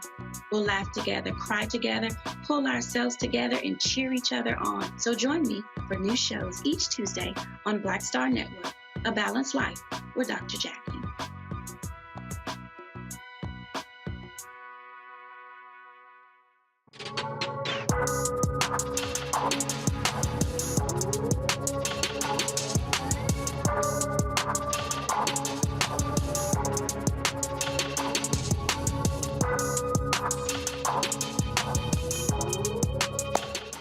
All right, fam, the Black Star Network we were in New Orleans for Essence Fest, covering everything in partnership with our friends at Coca-Cola. We had an absolute blast. And man, we shot so much content, y'all. We're gonna be kicking out this stuff over the next several days. And so let's kick this thing off. I had a chance to catch up with my homegirl, Sherry Shepherd. She has a new daytime talk show launching in the fall. We caught up after her conversation on the Ford stage. All colorful. I don't want to get makeup on you. All good. I'm just sitting here seeing your little workout videos, you know, your little bouncy videos. Oh my gosh, I love you so much, Roland. What's up, baby? Nothing, and I'm so glad to see you. You can't do Essence without seeing Roland Martin. Like, you can't do any event. You can't do the Tom Joyner Morning Show cruise without Roland Martin. You can't do any of the Except for the year Tom banned me. Except for the year you got banned. Yeah, that was 2 years. Can't stand banned. He can't stay banned. But Ford was like, we're rolling. We're rolling. There we go. It's just like Ford proud, Roland proud. Come on now. So it was really nice seeing you. It's like, you know you home. You know everything gonna be all right when you see Roland Martin. Wait a minute, so Guy Torrey, I was in a hotel breakfast. He was like, you going to a Maze concert? I was thinking Frankie Beverly. I'm like, didn't nobody, is Frankie Beverly here? Roland the one got on all white. No, I told Guy I'm gonna be on stage. You gonna, and that's Roland. Cause see, in essence, I literally hop on other people's stages. You do. See, they ain't gonna call me. I was gonna invite you up, but you disappeared. No. When y'all were done, I was gonna come back and do an interview. But the play date people, I've been on stage with them many times here. Okay, and see, this is Roland. You know you home when you see Roland Martin. It's family reunion. All right, so you got all kind of stuff happening, but I'm excited about the show. You said something on stage that was powerful when you said 18 years of no, and for me, it was, I remember when CNN said, we're not gonna do a show with you. Right. And literally, I was on the phone with Jonathan Rogers, not even 100 feet. And he said, well, we're going to launch a show on TV One. That's right. And that's the deal. And so now, have my own network, I'm launching other people's shows. Exactly. Damn, waiting on somebody else giving us permission. That's it. Don't wait on anybody else to give you permission, because in the time of doing what I'm supposed to do, I did other things that still led me to being ready. So when people say, are you ready? I absolutely am ready. I've been doing my stand-up comedy. I did The View for 7 years. I know the grind, as you do, of doing a daily talk show. I've done Dish Nation. It's like, so it's all these things where I can see where God has been at work preparing me. Because 18 years ago, I didn't know what I was doing. So yes, I feel like don't give up. Don't give up the dream. It just may be not yet. You see, what I love is when we do these shows, somebody else is deciding. Yes. So the ability to say, no, I see this thing different from you, so we're going to have this guest and this guest and having a different conversation. Yes, and that's the thing about knowing who you are. So for me, I work within the confines of a company, but I know what works. Intrinsically, I know, because I know what I bring. So if you say to me, people don't want to see this, I go, yeah, but they want to see me talk about it. I know, and that's the thing, you know who you are, you know what you're bringing. And people heart connect with you. Yeah. And I'm hoping that I can get that same heart connect. It's called authenticity. Authenticity. I'm not going to spell it, but that's what it's called, authenticity. Well, because it's funny, I was talking to What happened when you don't go to HBCUs? Well, actually, I went to Texas A&M, so I can spell authenticity. I know it's I-T-Y, the last 3 letters. AUTHENTI-CITY. SISSIPPI. Hunch your back. We know one thing, Cher will not be hosting the National Spelling Bee competition. I will not. No, I won't, sir. I know how to spell I do. Twice. I know how to spell prenup. Twice. Don't know where this went left, but. And I'm just holding the mic. That's what I love. Okay, Rolling. so Sherry did a drop for me, y'all. Yes. About 4 years ago, talking about the wobble. We play it all the time, and she goes, "You don't know how to do the wobble." I do. You do not but do the wobble. I can't do it regular. Because you do. Roland, no matter what dance you give Roland, he got to do it different from everybody. He like the Bobby Brown of New Edition. Everybody in New Edition come out in red. Bobby come out in black and white. Everybody singing, "Can You Stand the Rain?" Bobby singing "My Prerogative." That's Roland Martin. Everybody do the rock, the wobble, the slide, the cha-cha one way. Roland got to do it the opposite way. I'm going No, up. I do it the same way, but I spin. He spin around. Roland got to be the James Brown of every doggone dance. It's supposed to be a family style dance. Roland it's the Roland Martin and the Wobble show. I don't understand. Now and then here the thing is, Roland do it so smooth, then you be in your head going, I must be doing it wrong. So you try to be smooth like Roland, end up messing it up, and I'm going, why y'all cursing me out? You ain't said nothing to Roland. Ain't nobody said nothing, because I done stepped on some woman's foot. Roland do it, Roland get away with it, and everybody let him do it. When is the day that somebody gonna come in and say, hey, dude in all white, do that mess with Frankie Beverly? Don't do it here, but nobody does it. And then Roland always had 5 video cameras strapped to his forehead, looking like some terrorist from Hollywood. I don't understand. You gotta be a special kind of woman. That's why he and his woman been married so long. You gotta be a special type of person to get the essence of who Roland Martin is. I just sit here and I love him. And guess what? All them cameras, and when we leave, they go, hey, Roland, can you send me that video? Everybody wants the footage. Can you send me that footage? Because I ain't had the cameras. Can you send me that? Send me that footage, Roland. Everybody call me. They dog me with the cameras. I put my Roland footage on my Bumble profile. Girl, you silly. Well, I'm looking forward to the show. I'm happy for you. You know I've always supported you. I threw a party at my crib. Yes. Sherry took the mega bus to the party. Mega bus to Roland's party. And y'all, we had gumbo, crawfish etouffee. It was crazy. So I got to do another one of those. And so look, good luck with it. We're going to put you. Sherry, September 12th. So Jennifer Hudson, September 12th. So I got to shout out to Queens. Like, you don't see this. So the one-on-one interview I did with her for Rolling with Roland, I held it So we're going to run it right before the show launches. Again, because I own it. I mean, I ain't got to ask nobody. That's the thing, own your stuff. That's it. So we going to, that's right. That's what my wife said. She said, own your stuff. Own your stuff, everything. Brother, the Bible said, your stuff, my stuff. I just love you. Love you, baby. And my homeboy, John Murray, is her executive producer. He's the only black male EP in daytime television, and he lays out for us what the vision is going to be for Sherry's new show. Hey, y'all, here with my man John Murray. Now, y'all don't understand the conversations that we have 1, 2, 3 o'clock in the morning, talking about anything, everything. He sees something in the news, I see something, he texts me, I text him. We like the Black Associated Press with each other. Hilarious. Man, it's good to see you, big bro. Absolutely, baby. I feel like we spend more time on the phone than I get to fellowship with you in person. So. Indeed. And so you got some new stuff popping. Black executive producer, hanging with your girl. Something different for you. So talk about what that's like, because you've been doing writing and radio and television on camera. Now that the executive role, it's a whole different animal. Yeah, man. So it's going on this pivot with Sherry Shepherd as the executive producer of her new syndicated daytime talk show, and it's been a rewarding journey. I had a lunch with a producer the other day because it's been really great, man. There's like this cluster of black producers that have like really rallied behind me. It's a small Heather group. Gray at the Talk, Kat McKenzie at GMA3, and even the legendary Bill Getty, who launched The View. He really mentored me through my negotiation and things.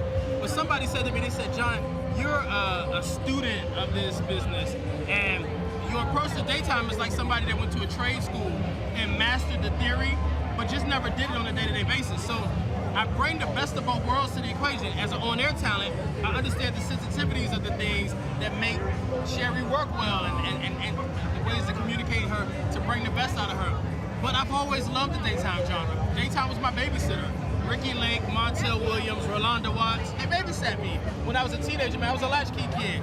So all the things that I've observed and learned and all the things that I get on the phone with folks like you and say, this is what they ought to be doing, I get to do all of those things now. And it's been a very rewarding journey so far.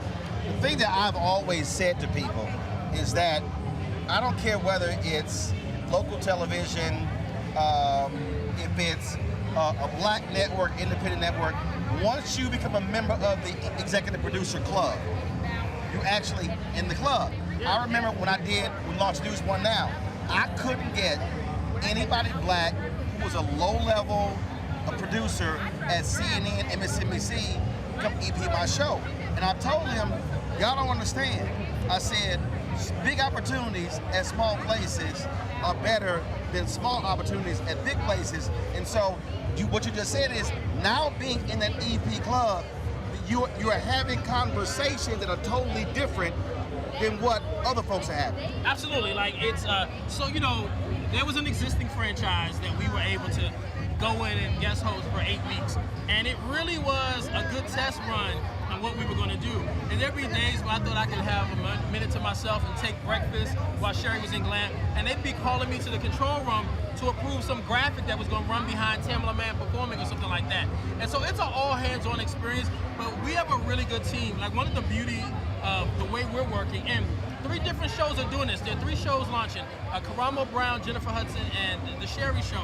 All of them are inheriting the staff of an existing franchise. Jennifer gets the Ellen staff, Karamo gets the Maury Povich staff, and we get the staff that worked on the Wendy Williams show. So the good news is that we're already beginning to be a family, man. We already have a rhythm going. And so I'm so excited for August to roll around so we can start making this magic. Like, looking at the set design, looking at all the things that already have us excited, walking into this new place, this new building, these redesigned dressing rooms, in addition to showing folks that what Sherry's doing is brand spanking new, man. We're bringing joy and fun and 60 minutes of escapism to television. I tell folks that if Ellen and Oprah had a love child, that talk show would probably be Sherry Shepherd, with a lot more of Ellen's personality as far as the humor and the fun. And we're gonna have some inspirational moments. We would like to give a car away. Sherry keeps talking about giving a Ford away, of course, but man, we're excited about giving people a destination that they can, I don't care what's going on in your life, I don't care how many struggles or things you're dealing with, for an hour every day, 11, 10, 12, wherever we air in your market, you can come and have a little bit of fun. I want to go back to your last question. I want to go back to what you just said earlier, because you know this, because of the conversation we've had. I'm always trying to tell people, be a student of your craft to learn the business. So even if you're on air, learn all what's happening around you, so then you understand when you're sitting in there what that person's responsibility is. Absolutely. And then how you then have to respond when something happens. Absolutely, man. Listen, when I was in college, I went to Norfolk State, HBCU. I was broke, and I would go and read the trades, Billboard, Hollywood Reporter, Variety. I learned everything I could at that level. So when I started getting opportunities, man, I was over-prepared for every opportunity. So I was a student of the business, which prepared me for daytime, and I'm still a student of the business. There are times where I walk up to our director, Dean, and I say, hey, Dean, and I ask him a question. He goes, oh, my God, thank you for thinking enough about what I do to ask, because I want to learn what everybody does. Not that I want to be able to direct the show if Dean don't show up for work, and not that I know what buttons to push. But when you're producing, you want to see what he's seeing to make the call. Yes. So, And there's a level of empathy for your craft and your work. I want to respect that. I want to have the fullness of scope that when I make a decision, I'm thinking about how everybody's responsibilities work to paint the ultimate picture, for sure. That's it. Well, man, look, I'm excited for you, proud of you. Again, I know what you've gone through, and again, for the people. And what you've gone through, because you being here at Essence, owning your own entity, myself, TJ, Lottie, Dottie, everybody, when we have advice or a need for advice and wisdom, we call your phone. So you pour it into all of us so that it's easier for us to get up and do what we do. So thank you, brother. I appreciate it, baby. Yeah, Good man. luck with it. I can't wait for September. I can't wait for September, too. All right. All right, Got it, folks. baby. Sherry debuts in September. We look forward to it. So certainly congratulations to Sherry Shepherd and my homie John Murray. All right, time for us to go to break. We come back.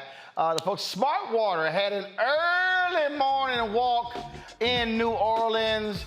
Your homeboy was still asleep, y'all, because I had a long night. So we'll show you that. Angela Simmons and the mayor was there, so we'll show you that. Plus, fitness expert and Dr. Robin B. shares her thoughts on if you ate all that good New Orleans food, how you need to, deal with that thing when you come back from Essence, and so she breaks that down for us. And Chef Kwame, they had a culinary competition in the Coca-Cola kitchen and the Essence Eats area, and so we're gonna show you some of that as well. Man, look, the two foods, I gotta get those recipes. All of that and more as we recap the 2022 Essence Fest, brought to you by Coca-Cola. We'll be right back on the Black Star Network.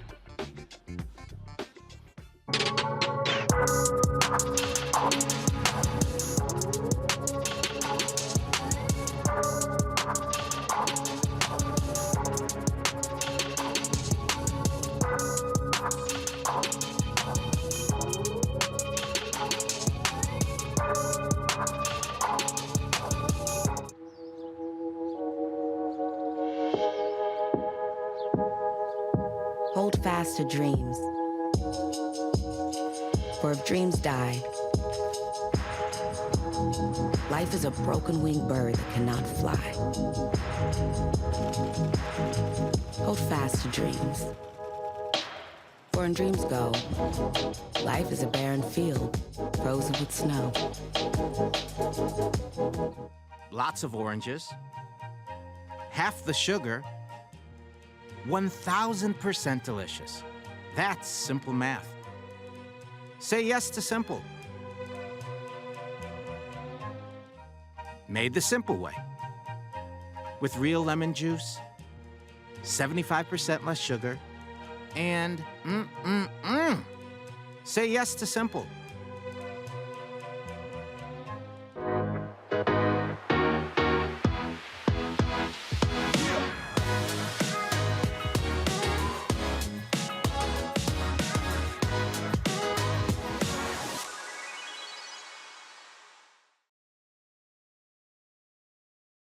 Hello, I'm Paula J. Parker, Trudy Proud on the Proud Family Louder and Prouder on Disney Plus. And you're watching the Black Star Network.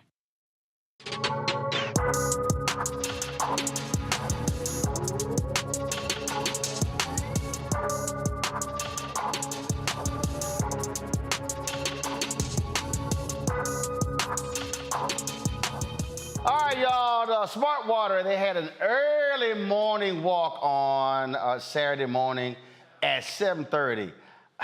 I was really trying to be out there. I really wanted to support Angela Simmons as well as Mayor Cantrell and get to walk on. But see, I didn't go to bed till about 4:30, and then I had a 10 o'clock hit on MSNBC with Tiffany Cross, and so yeah, that 7:30 hit wasn't gonna make it. But our Black Star Network cameras were there to show you the Smart Water Walk. Check it out. Mayor Cantrell, thank you so much for joining us today. So tell me what Essence being back in New Orleans means for the city. Well, Essence being back in the city of New Orleans means several things. One, that the city of New Orleans is back. That we're open. Our tourism numbers are booming. We've hosted millions of visitors since the beginning of the year. And with Essence returning to the city of New Orleans and with record numbers that were aligned in 2019 to what we're seeing now, it should actually surpass where we have been. So what it means is that Essence is stronger and even bigger. The investment in the city of New Orleans is stronger. It is intentional, even more intentional.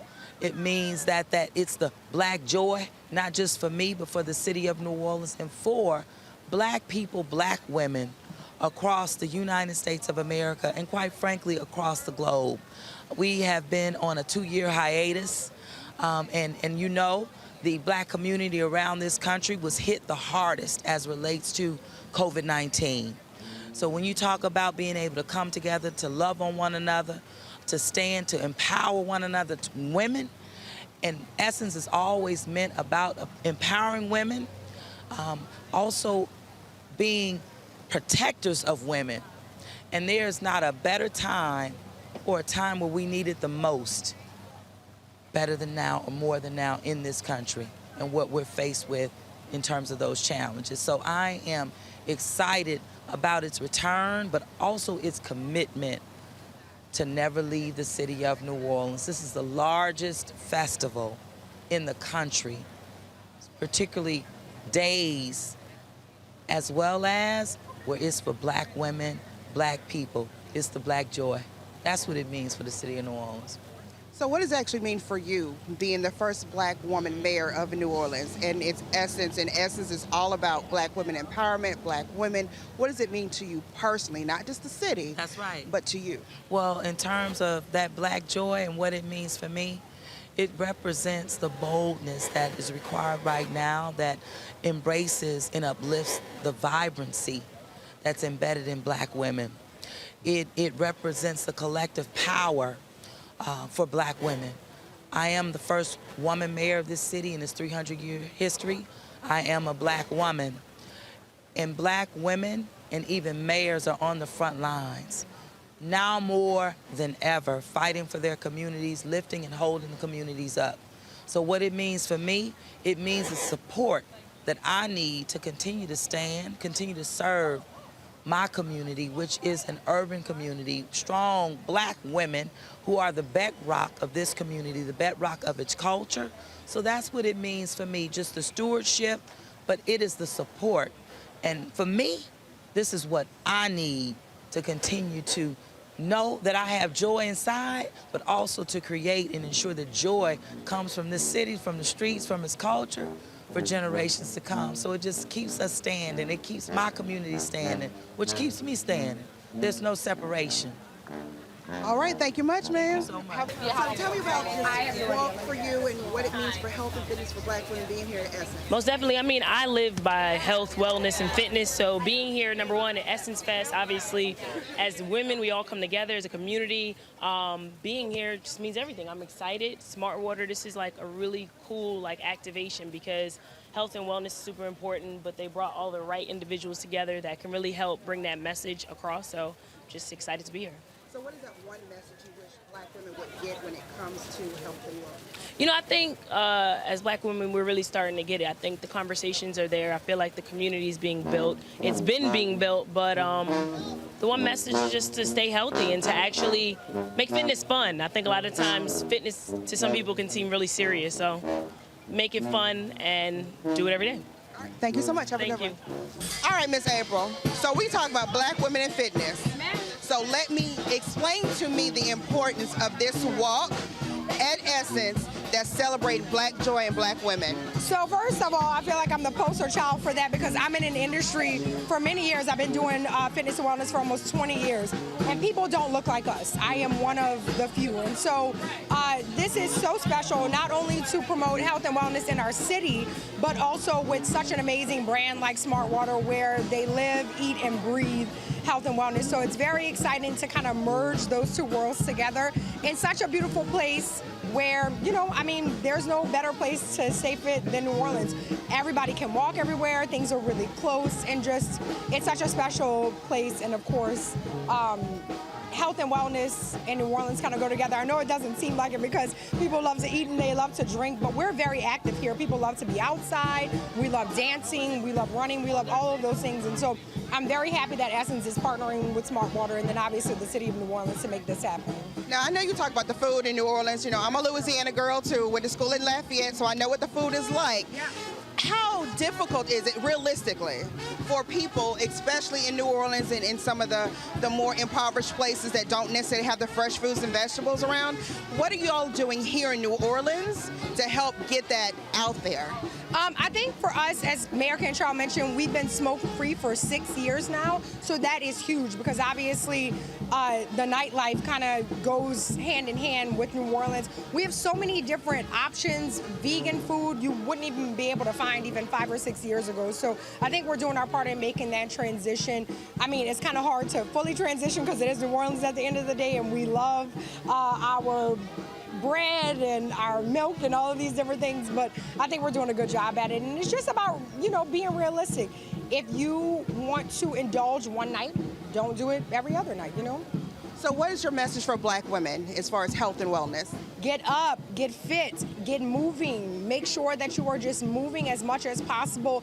Even if it's things that you necessarily don't like to do, try them. And what I tell people at the end of the day, do what you love because that's gonna create more consistency with you. So if you don't like working out, don't work out. Walk your dog, go to the park, play with your friends, soccer, football, basketball, things that are gonna actually get you moving and you'll have fun doing it. So how can people connect with you on social media if they want any advice from you? Yeah, they can follow me at April Dupree _ and then my business is footprints _2 fitness. All right, thank you much. Thank you. After the break, we come back for our Essence Fest recap powered by Coca-Cola. Robin B, she's a doctor, she's a fitness coach. She talks about after you've gone through Essence, if you didn't participate in the Smart Water Walk and you ate all that good gumbo and crawfish etouffee and catfish, all that good stuff, yeah, you gotta want to get your body right. So we talk about that with her expert opinion. So we look forward to that. Plus later in the show, Chef Kwame oversees a culinary competition in the Coca-Cola kitchen in the Essence Eats section. All of that and more on this Black Star Network Essence Fest special, brought to you by our friends at Coca-Cola, right here on the Black Star Network. Back in a moment.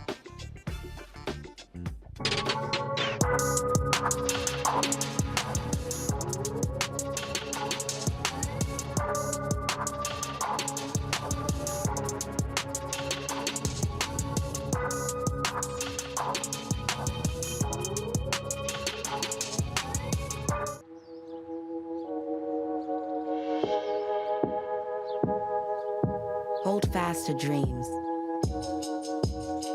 For if dreams die,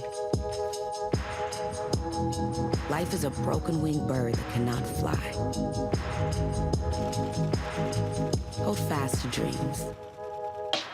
For when dreams go, life is a barren field, frozen with snow. Lots of oranges, half the sugar, 1,000% delicious. That's simple math. Say yes to simple.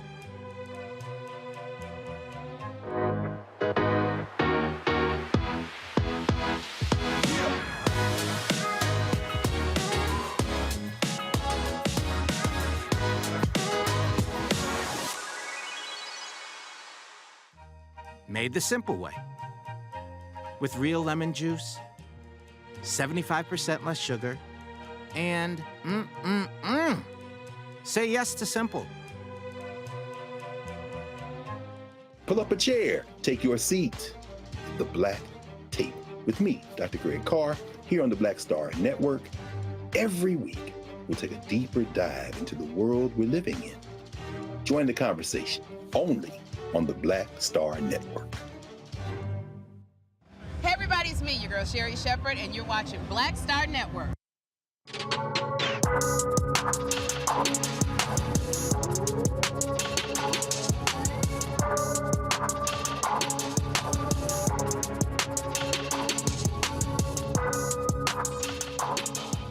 All right, so what happens when you eat all that good food, drink all that stuff at Essence Fest, and man, you get home and that scale is looking at you and frowning and saying, now you know doggone well you were supposed to not have that good of a time. Well, Robin B had some good advice for us on what we need to do to keep ourselves in shape and to get back on track.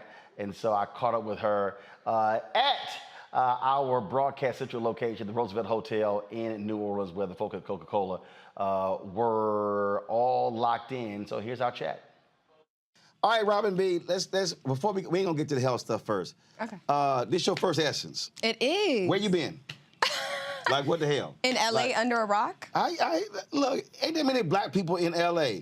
How you miss out on like the blackest of the blackest event? It's just because it's so far, but I'm so happy I'm here. They make planes. I know. I know so now. far? Next year, I'm gonna stay the whole time. Yeah. I'm gonna be early. And you leaving, how you leave, like, stop it. Like nobody like looked over the schedule and like, well, who's put, I've never left early. I know. Even one year the AKs honored me, and they had the event on a Sunday. And I was like, y'all gonna have to pick another day. I don't leave. And straight up, everybody else got honored that Sunday night. Yeah. I was there Tuesday. I don't leave. You don't play that? No, I'm like, I ain't coming here to leave early. I understand that. My bad. Yeah, but I had fun. Got it. So, was so now you've gotten your first Essence Fest experience under your belt. Yes, and I had the food, the energy. It was amazing. Okay, so what you eat here? Oh my God. Red beans and rice every day, beignets every day. That was my favorite. And then some fried fish, fried shrimp. Okay. So, oysters. So you did all of that, but then you had your healthy eating panel. Oh God, I knew that was coming. Yeah, precisely. All right, so let's talk through that. Yes. You come here and people they're working out. They have these food plans. New Orleans totally screws all that up. You can't. You can have a cheat day. It's okay to take a little break off of the diet. A cheat day. Essence Fest is Friday, Saturday, Sunday. A cheat weekend. How you have a cheat day in New Orleans? Listen. At Essence Festival. No. We're not perfect. You gotta do a 3-day. Yes. You gotta do a 3-day cheat fest. Yes. And then start anew when we go back home Monday. Doctor's recommendations, yes. Okay. All right. So walk us through that. What does it look like? So I'm on an 8 a.m. flight. Okay. So what should I be doing when I get back? Because I've had gumbo. Yes. I've had some catfish fillets. I've had some wonderful bread pudding. I didn't try that. Anyway, what you gonna do? Who you been hanging with? I'm gonna hit you up next time. Yeah, you gotta come on now. You gotta be properly baptized. You can't come to New Orleans and not have some bread pudding. I'm sorry. With some rum sauce? I'm really sorry, but my body's not sorry. Okay? Because at least I'm a little bit more healthier. Yeah, but trust me, it's bread pudding and rum sauce. Okay. Look, when it's over, the Lord gonna say, how you not had that bread pudding and rum sauce? I gifted those hands to make that bread pudding and rum sauce. He gonna be like, you did not live a full life. There you go. All right, so we get back. Yes. Okay, everybody get back on Monday. So what do we start with? What do we do? You know the cliche, the diet starts Monday. So All this right. is perfect, right? So when you get back, if you really did bad, I would suggest a cleanse. All right. A quick 3-day cleanse. I have it on my website. Okay, so a 3-day cleanse. There's all kind of cleanses out there where they got you taking pills and other kind of stuff like that. So what's your cleanse? Yes, so it is a plant-based pill. Okay, so there are only 6 bottles, and they clean different parts of the body, right? So different organ systems. Right. And you have it with the raw diet only. Okay? So it doesn't mean you have to eat nothing or just juice, but you have to have raw diet. Do not cook the vegetables, not a lot of salad dressing, just like olive oil, things like Got that. it. So I can eat, okay, so when you say raw diet, Yes. because again, I'm from Texas. We like meat. Yeah.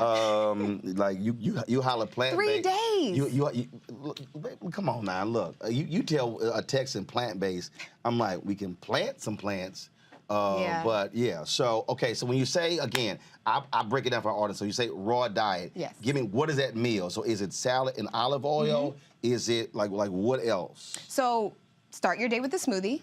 Okay. What's in a smoothie? A smoothie can have banana, strawberries, all different types of All fruits, right. and spinach. Add a green, Does it matter kale. what size? No, that's your breakfast. Right, but is it 8 ounce, 16 ounce, 20 No, ounce? it does not matter. 45 ounce? Whatever you need So until I can you're have full. a big ass smoothie? Mm-hmm. And if you have a protein powder, a vegan protein powder, throw that in there. It's just as long. That vegan word.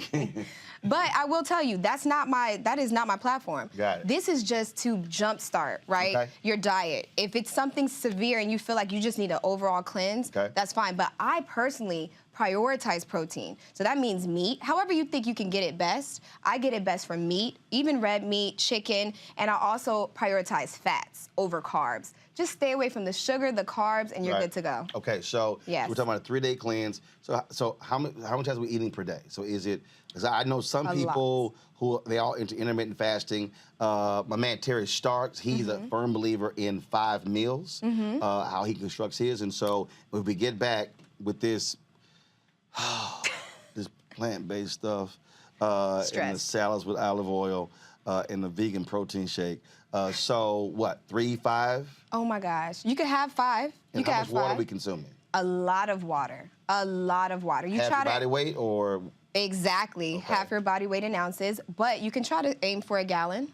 I feel like some people are just different. Some people, a gallon is easy. Right. But you have to drink a lot of water to flush it out, because this is something you're putting in. You got to flush out the toxins. And you only are going to go to the bathroom, I know a lot of people are scared about that part, in the morning, typically. Yeah. Okay. Now, for folks like me, crazy travel schedule. Okay. And that's probably the hardest part for me, where I'm on a nice routine, I'm eating, things are healthy, then all of a sudden, boom, 3 cities, boom, 2 cities, or sometimes I'm in 4 cities in a week. And when I'm constantly saying, anytime I've dealt with trainers or dietitians, I'm like, look, I need you to give me a travel plan. Ooh. Because, and it can't be, this, no. I said, I need very specific. Yes. Because when you're going through airports, when you are stopping places, your options are not always perfect. Yeah. So I'm putting you on the hot seat. If you're traveling, I mean, so what's a good day or in terms of what you should be targeting to eat? Yes, that's a perfect question. So I would say it starts by controlling what you eat and when you eat. So just like you mentioned, intermittent fasting. As long as you're fasting for around 12 hours a day, you're gonna keep that weight down. Hold up, I mean, Wayne, that's So half, not during the day. that's I'm half a talking day. about you are sleeping, right? How many hours you sleeping? And then you wake up and you wait a little bit. You can do it. I went to bed at 6:30 and was up at 9. I thought PM. I was like, okay. And was up at 9. What you? You just gotta wait it out. I'm just saying, if you want weight loss, we're talking weight loss, Got right? it. So protein will help with that, because it helps make you feel full faster. And did you know that snacking is actually cravings because you haven't met your protein need? Okay. Okay, so you take your weight in pounds, and that's how many grams of protein you need a day. So however you want to get it. If you want to, labels will tell you how much are in meat, or you could look on the bottle for the protein shakes and things like that and just say, hey, I'm 130 pounds, I need to get 130 grams of protein. Okay, so now you're traveling. I ain't 130 pounds. My bad. I ain't 130. But you know what I mean. If I was 130 pounds, I'd be in the hospice. You're like, I need a lot of protein. I think I was 130 pounds in 6th grade. Yeah, that's not good. That's not a good look. I was sharp than 125. Oh, I saw him last night. Looking good. Yeah, you looking bad. No, they ain't gonna be roll. That ain't me. No. So, okay, go ahead. Okay, so we are taking breaks from eating. When we say protein, so the ribs that I had the other night, does that count as protein? I mean, that's meat. It does. It does. Oh, it does. But can we not do pork? Can we try to? Were they beef? And why are we putting the sauce on them? Robin B, why are you asking me? It got sugar in it. They were ribs. No. Okay, so if I do ribs. Lean meats. Low-fat lean meats. You know when it said 93% instead of 90%? Oh, all right. That's what we need. What is 3%? It's a big difference. Okay, so you said, so if you're gonna do ribs, don't do pork ribs, do beef ribs and no barbecue sauce. Yes, yes. I'll tell you why, okay. Yes, tell me why. Because that's the sauce. Is the part. I know, but we have to get rid of that. You know, sugar in the Black community is a big thing. We're addicted. You know, it's been passed down. That ain't just us, that's everybody. Everybody is addicted to sugar, right? Okay. And so, it's an interplay between hormones. You have insulin, right? We've heard about it with diabetes. We have leptin and ghrelin. Those are our hunger hormones. So it tells us when we're full and when we're hungry, right? And people who are obese have more ghrelin. So their body's telling them to eat, eat, eat, eat, eat. Okay, so just know it's not all your fault. It's your hormones working against you. So how can we keep insulin? Right? The thing meant to transport the sugar from the blood into the body to be used for energy. Sugar ain't bad, we need it. But we don't need it in the blood. That's what makes us big, that's what makes us get diabetes. And so what we need to do is have foods that are low. So another trick is, you're traveling, have apple cider vinegar before your meals. Like around 30 minutes before your meals, take 2 tablespoons of apple cider vinegar and it lowers the spike of blood sugar in your, from insulin spike in your blood. So that is what you need in order to keep the weight down, especially while you're traveling, because you're gonna be eating what you're gonna be eating. And as long as you do those precautions, you should be better. Got it. So so if I go, if we're in New Orleans and I'm going somewhere, it's a great bowl of gumbo. And then we have some catfish and then some bread pudding. I should blame my hormones. Okay, yeah, that's the first step. No, I'm just trying to figure out, man. Well, you gotta know. If somebody say, man, you eat all this food, it's the hormones. It's the hormones that make you gain the weight. It's the hormones. Oh, Lord. It's my time. Oh, Lord. This is my time of the day. Yes, yes. But you know, and you gotta work against it. You gotta be like, okay, I gotta get in front of these hormones, right? Okay. So you do your apple cider vinegar, and it's even important to eat your protein before. So you travel with apple cider vinegar? Yes. There's really tasty kind, like blueberry flavor. There's a lot of, yes. Go to CVS, go to your Walgreens. There's a lot of new age. I ain't seen no blueberry apple cider vinegar. Good. All I see It's is so good. apple cider vinegar. No, I'm telling you, it's so delicious. Don't taste like castor oil? Nothing like that. Okay, all right. Yeah, yeah, yeah. All right, learn It's something really new good. today, y'all. See? Okay, all right then. So Robin B, how can folks, first of all, why do they call you Robin B? Like, what's the B for? Why can't we call it Cardi B? I don't know, I ain't talking No, about I'm just kidding. But you know, I just think it's something catchy, it's short. Right. My last name is Barrett, so Dr. Robin Barrett. Got it. And so B just stuck with me. Okay. Yeah. Now you're a doctor, you're a doctor in what? Pharmacist, yes. And I feel like we live in a society that I grew up with a pharmacist. What? Wait, what? Yeah, I grew up, street pharmacist, but I mean, I was like, what? Pharmacist. I mean, Antoine, you know some pharmacists in Legal, Chicago, right? legal drug dealers, okay? Henry, you met some pharmacists yourself, huh? Yeah, I think we all know some pharmacists. I'm just. But we live in a society, right, that over-medicates and under-meditates. So my platform isn't just about the drugs, because I don't take them myself. Yeah, I hate them. I want to prevent you. So let's start with diet and nutrition. Let's start with getting in the gym, my fitness programs, all that. And then if you need me, sure, you know, at the end, come see me. Okay. Well, look, our crew is going to be in L.A. in September. Okay. And so, yeah, they all got hormone problems. Oh.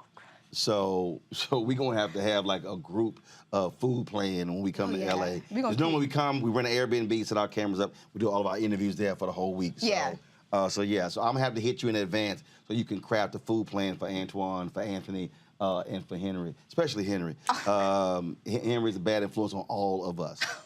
I'm gonna make sure you have the apple cider vinegar there too. And what is and what is the negative impact of alcohol? Ooh. This ain't for me because I don't drink. It's bad. So here's a perfect example. This is gonna be my last question. Okay. So my hotel gave me 14 drink tickets. Oh. And I don't drink. And so what are they trying to do to you? I don't know. And Henry tried to take all 14 on day one. So I held on to him. So should I throw them away? So again, alcohol intake. How significant is that? Oh, okay. Insulin, hormones. So what you're saying, I should not give these to Anthony, Antoine, and Henry. I think in moderation, anything is okay. Brother but D, that's it is- excessive. brother, Yeah, we lead them that's all. excessive. It's 14 drinks. Get a bottle. What are we doing? Gotcha. Okay. All right. That's crazy. So your doctor's advice is I should not give these to my staff members. Let's control it. Let's control our hormones. Have one drink. I'm not saying a glass of wine. So I should give. Get wine. If all of those are wine, maybe. I ain't never seen them drink wine. I don't know what you talking then- about. You obviously ain't met my crew. Throw them in. Y'all, you obviously, I ain't never seen them drink wine. Oh my gosh. When do they start? What time do they start in the day? What time they wake up? Oh Lord. No comment. Good to meet you. You too. All right, chat soon. And yeah, we're going to work on your Essence Fest plan. Okay. So yeah, you work on the 362 Okay. day a year plan. I'll work on your Those 3-day 3 Essence days. plan. Right. And trust me, you're gonna be thinking about those 3 days for the next 362. You'll be like, yo, I can't wait to get back. I'm excited. That's the plan. I'm already excited. Thank All you right, so much for appreciate it. everything. All right, thanks so much. Yeah, I'm sure you AKs didn't mind me in the green and her in the pink. All right, Robin B, we surely appreciate you chatting with us. Folks, gotta go to a break. We come back. Chef Kwame oversees a culinary competition, and I got a chance to taste some of the tasty meals.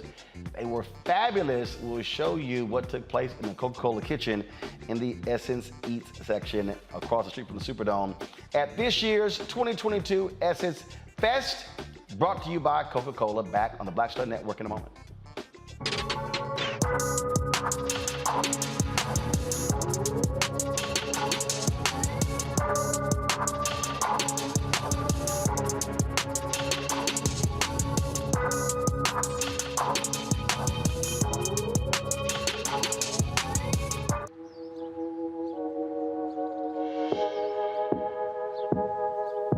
Hold fast to dreams. For if dreams die, life is a broken-winged bird that cannot fly. Hold fast to dreams. For when dreams go, life is a barren field, frozen with snow. Lots of oranges, half the sugar, 1,000% delicious. That's simple math. Say yes to simple.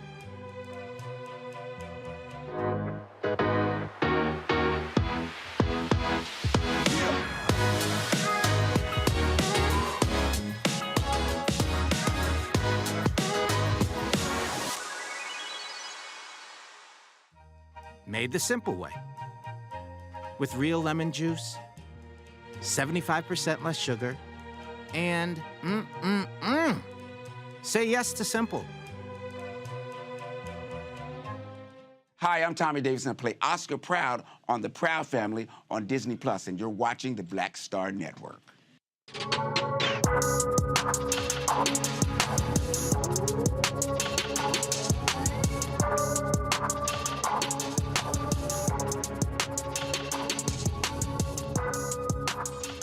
All right, so this year, Essence Fest, folks, it was totally different how they did the food court. They actually moved it out of the convention center, and they had it across the street in the Sugar Mill area, and the Coca-Cola kitchen was out there. And so they had a culinary competition, and my man, Chef Kwame, he was the judge, and I got along with Chef Chong, and we got the opportunity to be the judges of the two who were involved in the competition. And man, it was fantastic and it was tasty.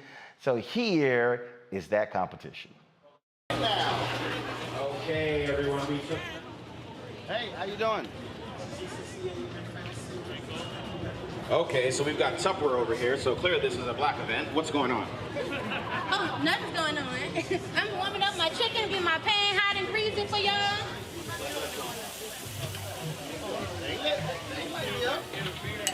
Yeah, well, he was blocking the other one. I was talking about you. Yeah, it smells really good in here. It does smell really good here. It smells like garlic, yeah, butter.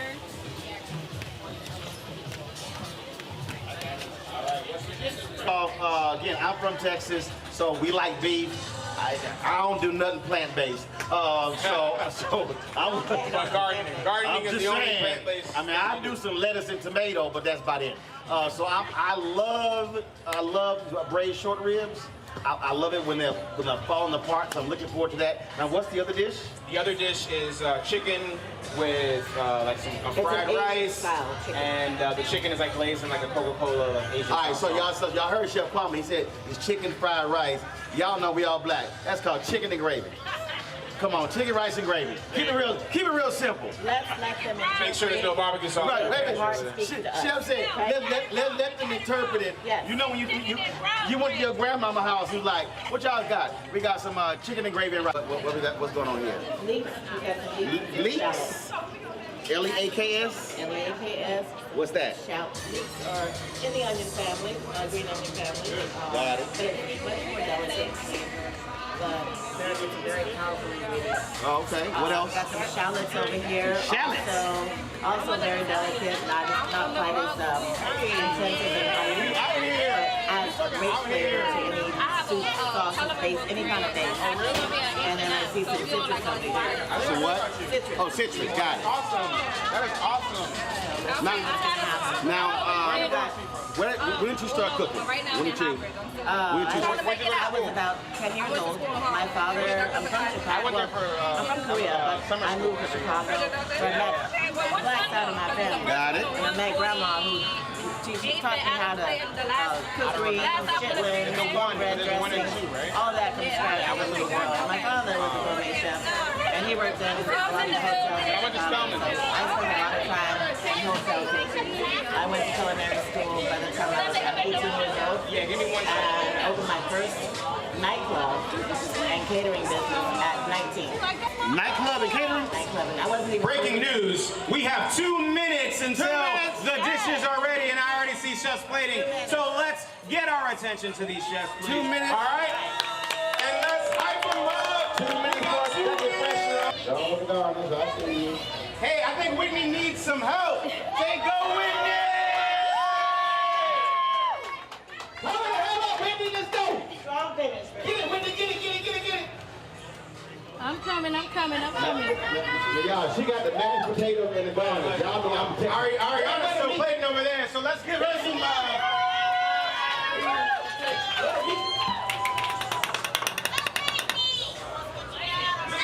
We got a little crowd going on here, ladies and gentlemen.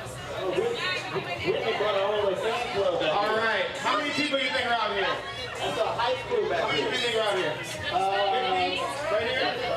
Okay, I'm thinking of a number between 1 and 50. And nobody's screaming out. If you raise your hand and you get it right, then you're going to taste this dish with me, all right? 1 minute. 1 minute. You already eat it. I'm sorry. You, sir. I'm going. Oh, No. Oh, It's not right. What's her name? Whitney. Nope. Oh, that's Whitney. Yes. No. Hey, Whitney. All right, come on, Whitney. She said 25. Nope. Nope. 150. Come on, stay in the parameters.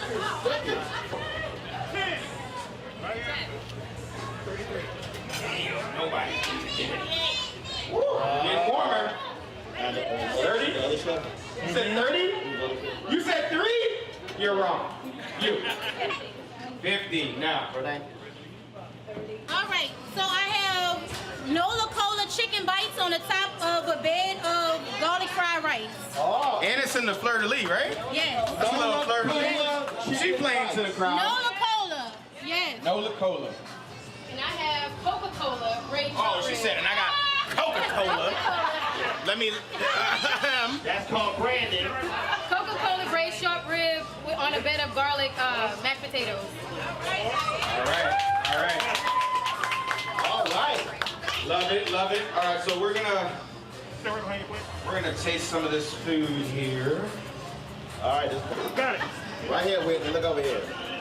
Boom. Thank you. Whitney, where you from? I'm from Luling. Luling? Yes. Texas? No, 30 minutes away from here. Her dish. Why you all eat it? Okay, so the garlic mashed potatoes, I did russet potatoes. The cream sauce is garlic infused cream sauce with thyme and garlic and bay leaf. And the braised short rib was braised in Coca-Cola,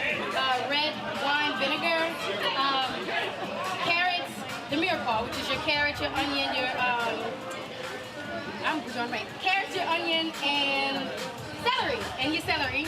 And I braised the short rib in orange peels and orange juice, fresh orange juice and orange peels. Okay. So there's also orange zest on top, and the liquid I use to complement it with brown sugar to make the glaze on top with the Coca-Cola.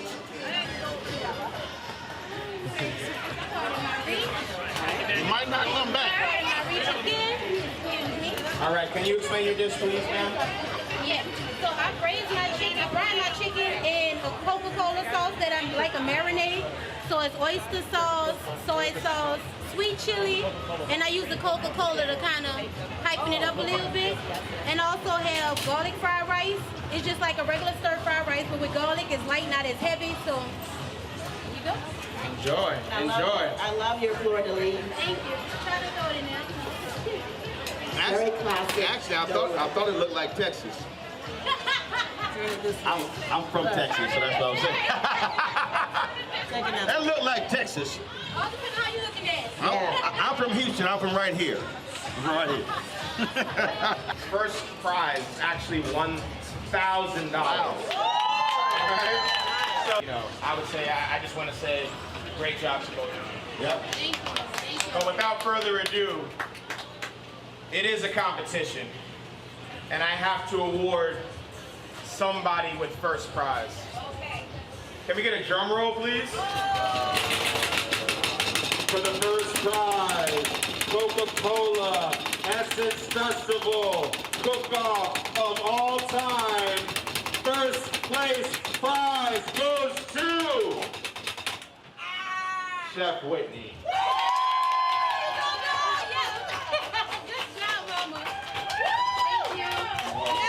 Judges, can you please explain why you chose Chef Whitney? I love the interpretations from both chefs. Love the execution, and I always find ways to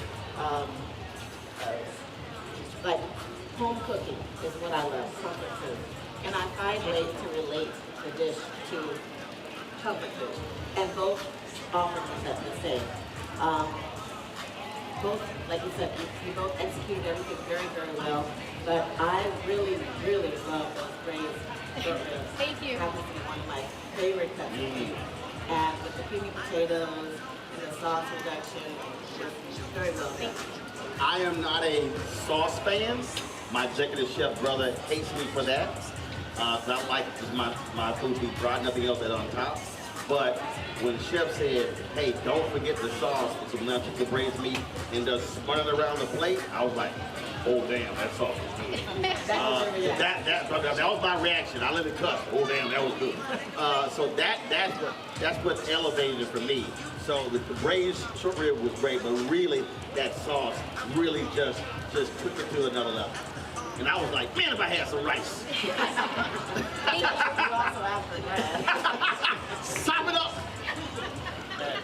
Yeah, I would agree as well. I'm really a steak and potatoes type of girl, but the braised meat, the sauce put it over the edge. It was just phenomenal. Thank you. Really, really good. Nice job. Thank you. Thank you. And I'll say for Ariana, you packed a lot of flavor in a very short period of time. So the only thing I would say is that the sauce overpowered the Coca-Cola. Gotcha. So if it wasn't a Coke challenge, that was just really good. And again, I like when you some foods you put in your mouth and you taste it here. I like it when it hits you back here and your sinuses go, hey, your sinuses jump. So that kick I thought was really good. Thank you. Chili is one of my favorite ingredients. Any kind of chili. I just love spice, and so that penalized all my taste buds, and I really enjoyed it. Really good. Thank y'all so much. Yes, absolutely. Thank y'all. So I need to get the recipes. We're gonna get all the recipes ever. I want to give a big shout out to everyone who stood out here in the rain and watched this show. Well, thank you. My name is Kwame Watching. I had an amazing time with you all tonight. Give it up for Chef Whitney again. And Chef Ariana. They're both winners. Thank you so much. You're watching Roland Martin on Network. Boom. All right. All right, folks, we've got so much more content we'll be showing you next week. Of course, the animated series, The Proud Family, Guy Torrey. Man, we did interviews with all sorts of people. Tammy Roman, of course, we shot the panel with Ryan Destiny and Chloe Bailey. I mean, I'm telling you, we can go on and on and on. And so y'all want to stay tuned right here to the Black Star Network. We're going to be sharing more of our recap of the 2022 Essence Fest next week on the show, and so you want to look forward to that. And I'm telling y'all, it's a great place. And look, the best place for you to check out what happened. And yes, you had the concerts, you had all those things that are happening there, but it was so much more that was going on. And so we appreciate partnering with Coca-Cola to bring you the best of the 2022 Essence Fest right here on the Black Star Network. Folks, that is it for us. I will see you next week. I hope you enjoy yourself. This weekend, I am traveling. I'm traveling to Los Angeles. Richard Roundtree celebrates his 80th birthday, so look forward to that this Sunday. And so I'll have some videos. Check out my social media for that. So, folks, until then, I'll see you next week. Holla!